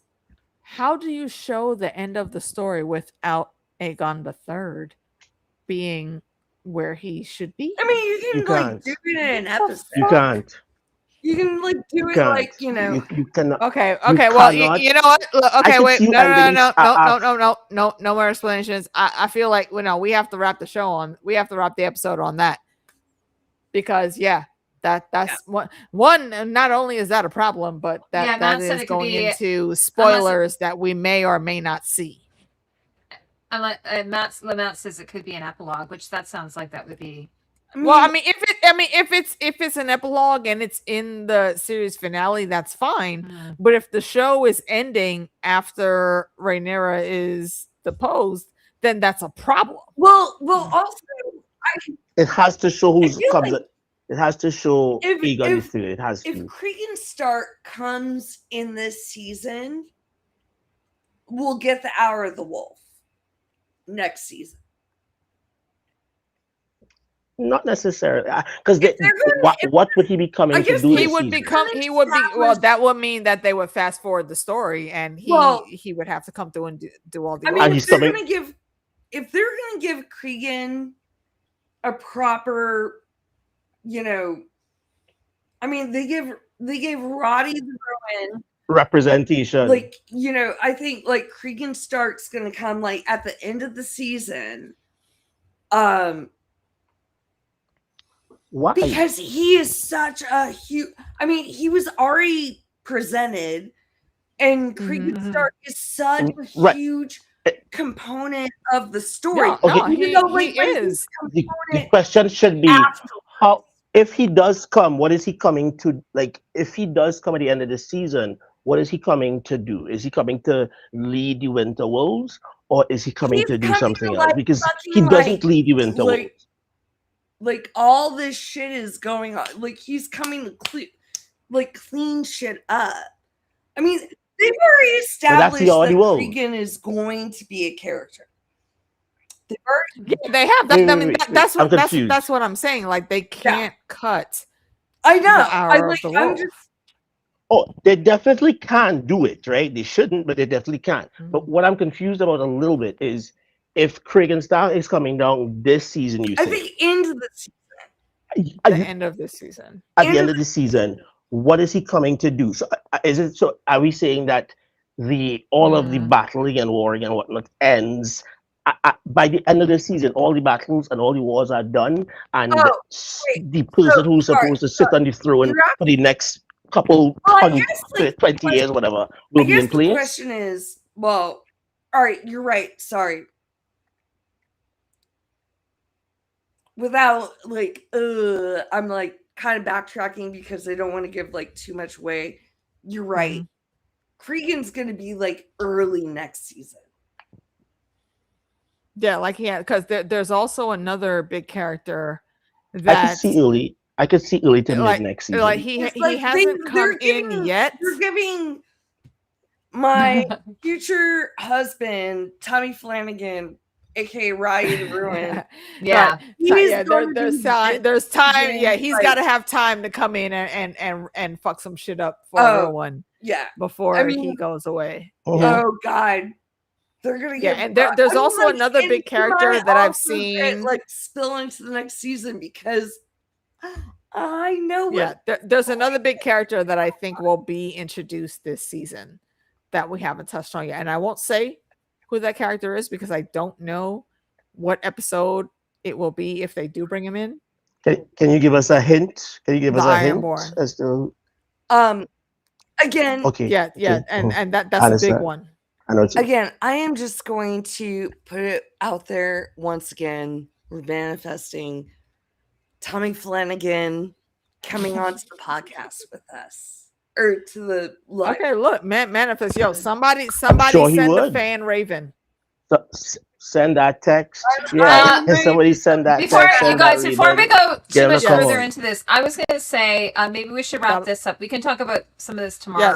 Yes, indeed. But what I wanted to do, because before we end it, I wanted to just talk about like Rhaenyra burning all of the green artifacts at the end there, and then as she's doing that, we get the dragon rider coming in and being like, she's burning all of the. I mean, not.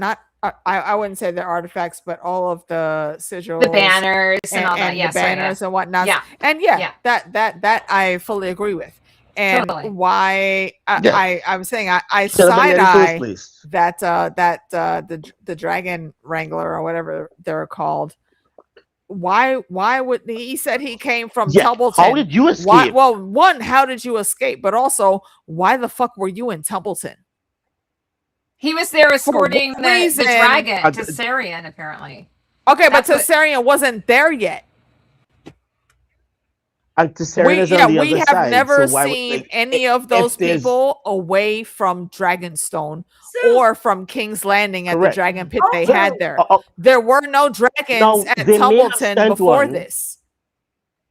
No, however, they may have sent one to the High Tower's place to take care of Darren's dragon, and that person could have accompanied Darren's dragon to go to point A. But the problem I have even with that is the attackers are Darren's side, so he would not be in danger because he's not an attack. He's part of the attacking force. So why would he run away if that is the case? Does that make sense? There was always like a little bit like when Damon was there and it's like, and then I'm taking fake Daron. Why did Damon let the dragon stay there? That's what we were talking about earlier. I know. It's This is what we ridiculous. talked about earlier. Oh that was my my God. first And gripe. it's like, Well, a dragon is That not a was my slave. number What is she one gonna do? thought What on are the you gonna do episode. about that? Damon, and why would Damon leave the dragon and well, only and there were take Daron? definitely, like dragon keepers who had some relationship with the dragon. Like you can see the dragon keeper. Okay, wait, Yes. hold on real quick. 1105 says, wasn't the Dragon Keeper faction leave for Nero because of season 2, episode 7 dragon? What do you mean by that?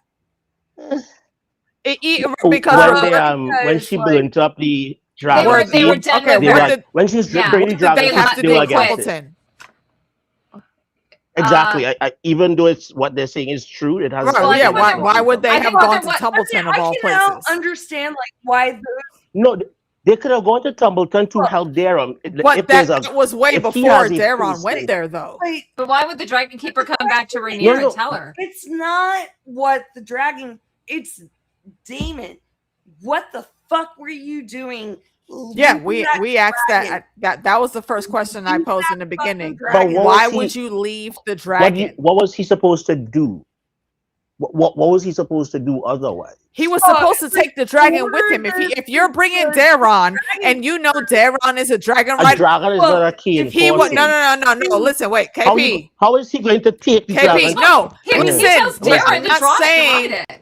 I'm not saying that Damon would just be able to take the dragon. What we're saying is, if he gets Daron, tell Daron to make Tessarion come with you. Yeah. There's no But- reason that Damon would just take Daron on the and leave the dragon.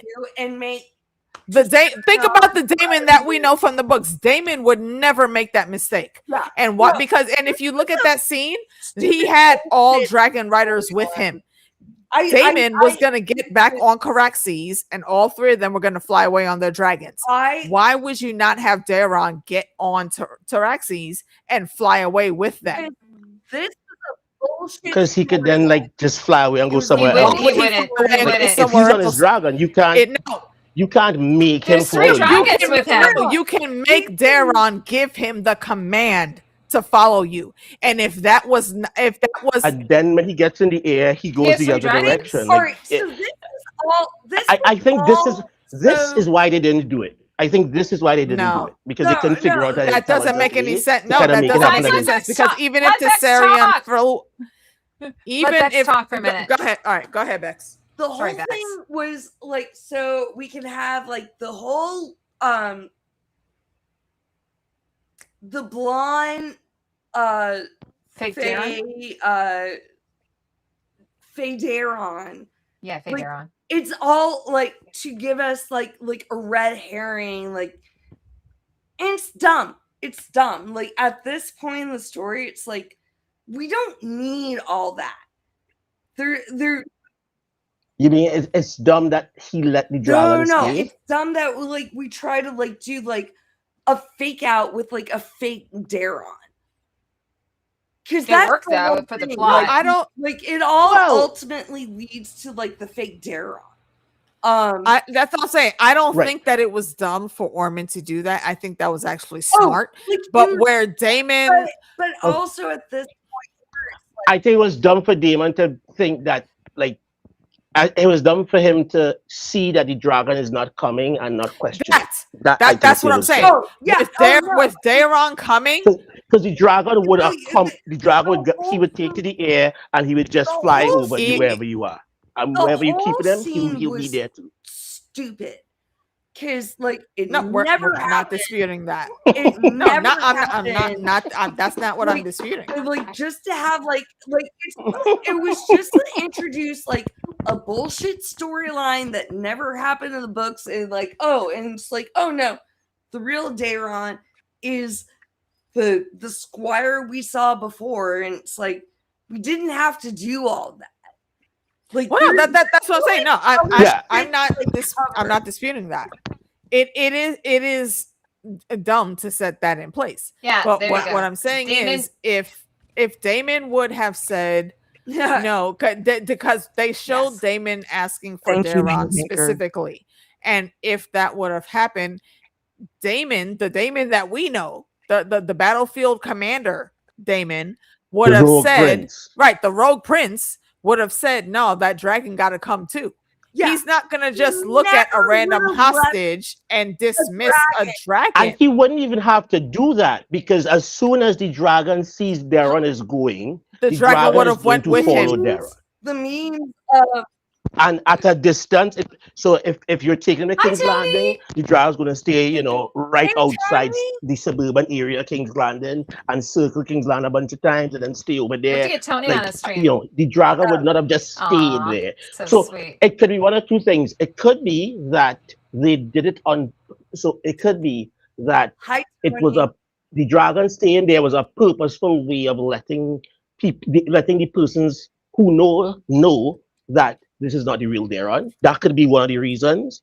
I kind of prefer that reading of it. Otherwise, the fact that he allows the dragon to stay there, my other thing on that is Demon may realize, or Demon knows that he cannot force that dragon to do a goddamn thing, and so he would expect the dragon to either to follow them in some form or fashion while Yeah, they he get would have there and would expected stay it. around. But the fact that it stayed should have been a sign to Exactly. Demon That's what I'm that's not saying. the real Darren. Definitely, Yeah. So I in that, definitely appreciate all the memes of Cesarion like being like, "Whose my baby is?" Oh, I'm not saying shit. Oh no. And we'll get to it next But that episode, is- because there are a few times Cesarion was looking at Darren like, are you sure this is the order you want to follow, bro? Oh God. Mhm. Especially like he hits Ormond a little stare. Right, Like, that's like, what I'm listen. saying. Yeah. So, but yeah, we will can get it. though. Again, it is a school night, so yes, we are wrapping up. Yeah, but we could do a rating, and maybe Yes, we yes, want let's to do a rating. MVP, What are we rating? And an MVP out of what? Yes, items? that's right. 10? And MVP.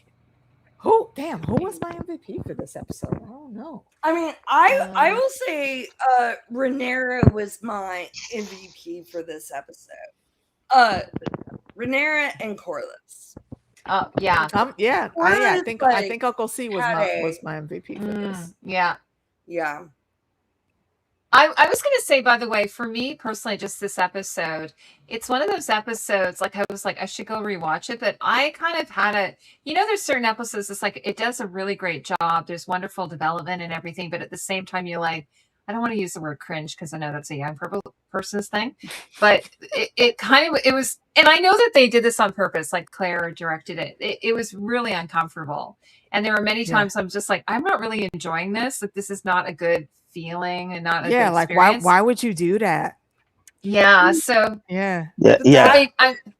You're doing a lot of things that are so it made me like, and I know that because we were kind of in Rhaenyra's shoes, like walking in her shoes and seeing everything from her kind of perspective and all the terrible things. So it wasn't as enjoyable for me as, say, episode 2, I think episode 3, this is episode 3, right? Episode 2 I really love much more. Yeah. And then tomorrow we'll talk about that tomorrow. I felt the same way, and then we got episode 4, and I was like, oh man. I agree with you. I agree with you being a package, and so maybe tomorrow we can kind of talk about that. So but KP, do you have an MVP that you wanted to share? My MVP for episode 3 this might be a hot take, but I would take Helena. I like the way Helena I'm gonna do it. I like the way Helena kind of grows into herself, and you can kind of see her becoming you can see her becoming a bit more forceful, showing her agency, acting with her own agency. You can see it start, and like how it ends up for her, I don't know. But like, I would imagine that she will no longer be the simple, easy pushover going forward. So I would think she's kind of, if there's anybody, it would probably be her, either her or Alice Rivers with what she did. But like, I think more likely her. And the next thing was the rating for the episode. I would rate it. So I've give two different types of ratings. I will rate it on a scale of 1 to 10 for just TV in general. It's a 9.5. For a Game of Thrones / House of Dragon situation, and for what I know from the books it needed to accomplish, I would probably give it closer to a 7.5 or 8 because of the little motivational the motives behind a lot of the things that were eventually done. And one thing I wanted to say, AK, you talk Paramore Hightower, the third son of the Hightower, of the Lord of the Hightower, voice of the Hightower.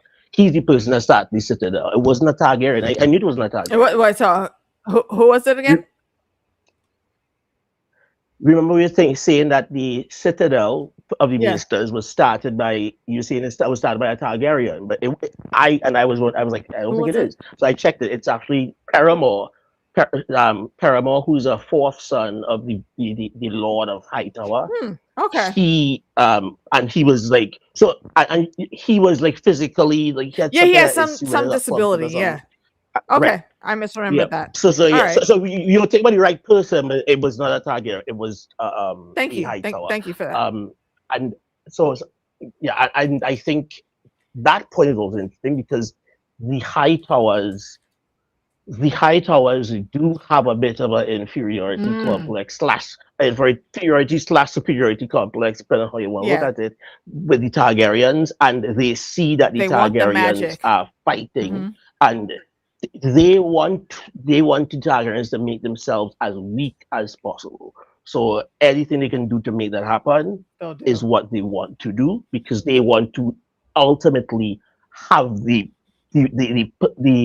title of being the king of all kings and the king of Westeros.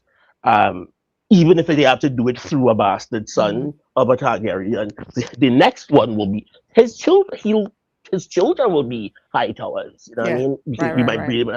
So I thought that was so that's why I would give it a 7.5 to 8 for a Game of Thrones / premium HBO episode, and I'll give it 9 to 9.5 for just TV in general. Hey, Maker, the broken arms are next episode. Yes, next episode. So, but come back tomorrow because we're going to talk about episode 4 tomorrow. What about you, Bex? Did Bex do? Oh, she didn't do a review, did she? Did you do a review, Bex? Go ahead, Bex. Die Jobs is good. Oh God,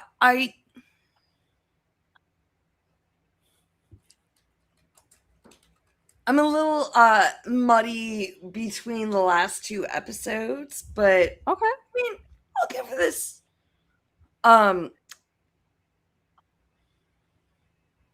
definitely will give this episode now an 8.5, but I think it's going to rank higher like once we see the entire series. The finished product. In the context. That makes sense. Yeah. Rat dinners or dinders. A lot of seeds were planted. Absolutely. Claire is like she's my girl. Like she's my favorite director of the series. She did 2, 3, and 4, I believe. Yeah. Although I do feel like I kind of wish they gave her like I love the fact that they gave her thanks, like, Tony. consecutive stories, but I wish they, gave her a finish, a big finish.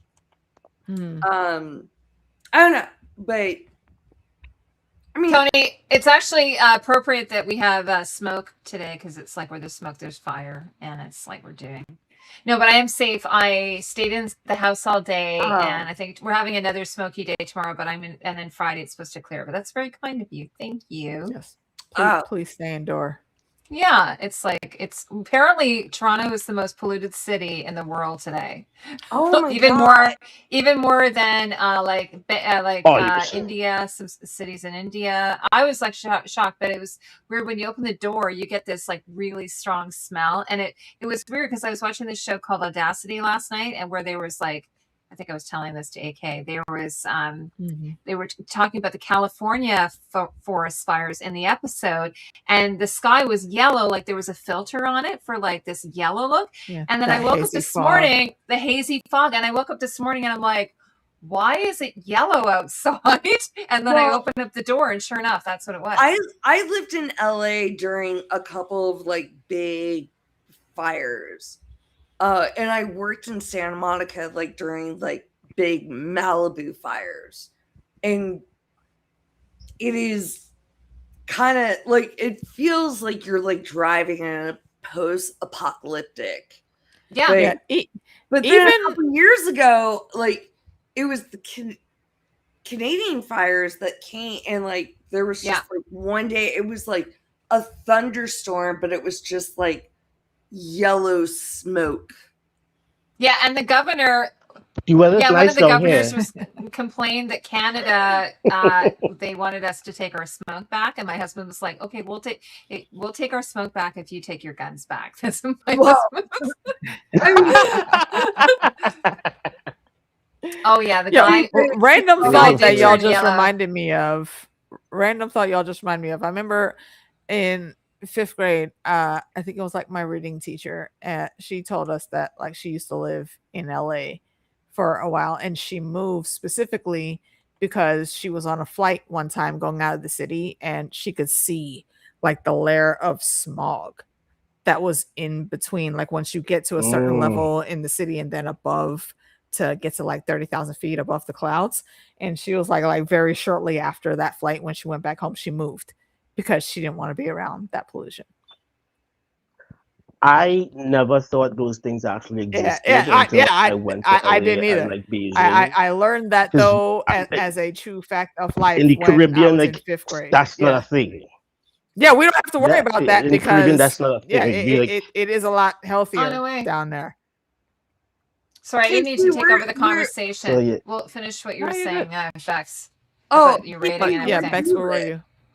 She rated, I think, did you? Yes, you rated 8.5 out of 10. Like, Heidi, did you give your rating already? Like 5, but yeah, I want to. I'm gonna revisit pending the future developments. All the episodes. Yeah, we'll talk about it once we get to the finale. Yeah, I think we'll give it. I think I give it maybe like 8.25. I liked 2 better. Like I think 9 was what I gave 2, but I kind of agree with Bex. I think these 2 episodes together are kind of like a unit, and then it'll see interesting where they go with 5. So yeah, but it'll be fun to talk about it tomorrow night. Yes. Yeah. And I think for and my MVP is Corlys. It's Corlys. Sorry. Yeah, I agree with Corlys is for sure. Before we go, by the way, like anybody I just wrote my first novel. So anybody that wants that on the socials, bro. I'm gonna send you a copy. Yeah, I'm gonna shoot you a copy, AK, and you could probably disseminate it to people. It's on Amazon for $2.99, but I'll give everybody a free because I just want to see what people think about it. That I got you. For myself, I think I will also agree that I will have Uncle C as my MVP, and mostly again, that's why I said it was kind of ironic. Uncle Black and Miles sitting over there in the 7 hells, like, I told you about that bastard shit already. So I think he had a little moment of retribution in the afterlife. And Uncle C, I think, was rightfully upset with his wives in that. And 100%. And we never actually see him upset, right? That's very true. This is the first time we've really seen him pop off on something. But I will say again, as I lost my wife, I lost my big house, I lost my money. As a reminder, though, he could have did this shit 20 years ago. Okay, so correct. While I do stand where his position is now, I still will make it known and have everyone remember he could have did it long before now. And if not 20 years ago, he could have definitely done it But by by the the time time Aunt his wife Tanisi told him, was you like, should probably "Get do these it. boys together. What the fuck Yeah, you got them she's out like, here on yeah, the streets I for?" know they're your kids. Like, it's all good. Like, yeah, just Exactly. bring them in. Exactly. And then Yeah. after Lucerys died, And they would have she already was like, been there. even more so, bring They them would in have now. already been there, and it wouldn't have been a Yep. thing. So yeah, again, Yep. still Yep. though, like I said, while I give shine to characters, I will also not shy away from holding them to task. So yes, Uncle C, I got beef with you, but you are still my MVP for this episode, and I will give this an 8 out of 10. I don't really have a grading scale for it, but yeah, that's where I'm at. I enjoyed the saying episode. Die jobs. Yeah. 10 out of I am happy with where we are. I am looking forward to tomorrow where we break down and talk about our high points of episode 4. And I hope you guys are going to join us for it. Thank you for being here, everyone in the chat, and also all of our shadow watchers. Just one thing I want to ask. What's that? Just what that when we look the scene. How did that jump out my mind? Don't you hate when that happens? Never mind. But I had it in my mind right here. And you know what? I always attribute moments like that to the Doctor Who universe with the entities known as the Silent, because when it said that mankind actually mimics them. Helena. And whenever we see one of them, we automatically forget what we were going to talk about. Yeah. Helena, when Rhaenyra says something about like I had to kill your dad, whatever. And Helena said, Did it make you feel better? Right. And she was not malicious in that at all. She genuinely just wanted to know, yo, sis, are you okay now? Are you good?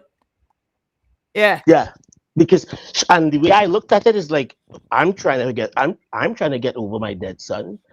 Is that what did it do that for you? Should I do that then? There was not one form but also it was some cosmology. There was not one form of animosity in Helena's question at all. She genuinely wanted to know. I think there was shade. Do you think so? I don't think there was at all. Correct. Yeah. I think that is part of why I believe Helena is showing agency, because it's like she genuinely does want to know, but she's also pointing out you didn't have to do that shit. And even by doing that shit, like if it probably didn't make you feel better about your son being dead, so maybe don't do it again in the future. It's like and maybe I'm reading too much into it, but to me, Helena has always given us little bits of game, of knowledge every time she kind of says something, and it's up to the people who she's speaking to and the audience at large as well to kind of pull something out of it. So yes, that's part of why I agree with you. My MVP. I agree with you partly on that, but I don't think there was any type of malicious intent in any way, shape, or form. Yeah, I don't think it was malicious, or even throwing shade. I don't think she was throwing shade at all. When I say shade, I mean she was asking in the way to say, no, it probably didn't make you feel better, so you should probably not do it anymore. And if it does make you feel better, let me know, because I'll then start doing some of the stuff that you're doing. So maybe I'm reading too much into it, but I think there's that kind of shade in that. Oh, you got what you want. Do you feel better now? Nah. Yeah, what Dominica's saying here, she's not a judgmental person like that. Nah. Correct. She is not judgmental. But I do believe that she knew. Let me put it like this. I believe she understood what she was asking, and she understood that even though I do believe she was sincere, she understood that it was a question that would probably hit. Yeah. We'll agree. I hear what you're saying. Like she's not mean, she's not malicious, but she also her questions are pointed. She's human. They're not cutting, but they're pointed. KP. And the same thing she said to Eamon. I just was going to mention that I noticed you have a silo staircase in your house. You have like a spiral. Yeah, you do. Like I don't know if anyone's watching Silo. You could pretend that you're going to the upper levels. Yeah. And also, yeah, if y'all never watch Silo, then I would recommend you go watch Silo. It's a so great good. show. It's one of my favorite shows. It's a great Yeah. show. Shaping up. This season is shaping up great Yeah. too. I love it. And then go watch okay. Pete Pepper's Pete's breakdowns amazing. of We that. have to he's a get good Pete dude. back. We should try and get Pete back to talk to have him as a guest or something. So anyway, we should probably wrap up because But Mom's yeah, gotta go to bed. we're gonna wrap for the night. That has been the show, ladies and gentlemen. Thank you for joining us. Yay. Come back Thanks for tomorrow having me. when we KP, talk it was about wonderful episode having 4. you. In fact, I'm glad you were able to join. It was fantastic It was being really here. great. I had a good Yeah, time. Yes, great yes. meeting you. Yeah, Word. KP, Shout out if you to want to come back everybody that tomorrow, was you're in the welcome to chat. come. Anytime you need somebody, just text me. Anytime you need somebody, you can just text me. I'll come over. So long as I'm in the house, I'll come over. For sure. Robin, All right, I guys. missed you Have a when you good came evening. in. That's Oh, me, her. you super chat? Word. All right. We'll talk so, about yeah, Raina tomorrow. We'll talk about Raina tomorrow. We didn't get to her we'll tonight. get into all Yeah. those tomorrow night. Again, thanks So for we're being gonna- here, folks. So we're going to be here tomorrow night at 8 p.m. EST. And Bex, I think you're coming. As long as there's no I'll be technical here. difficulties. Oh my God, yeah, sorry. And that was my fault tonight, and that's why we're running so late. So this is actually my fault. But anyway, I'll make sure that we don't have any technical difficulties tomorrow. All right. Okay, So everybody. yeah, come hang with us tomorrow. Thanks, have Jenny. a good day at work tomorrow, whatever it is you're doing. Hug your family, tell them you love them, because tomorrow Aw. is not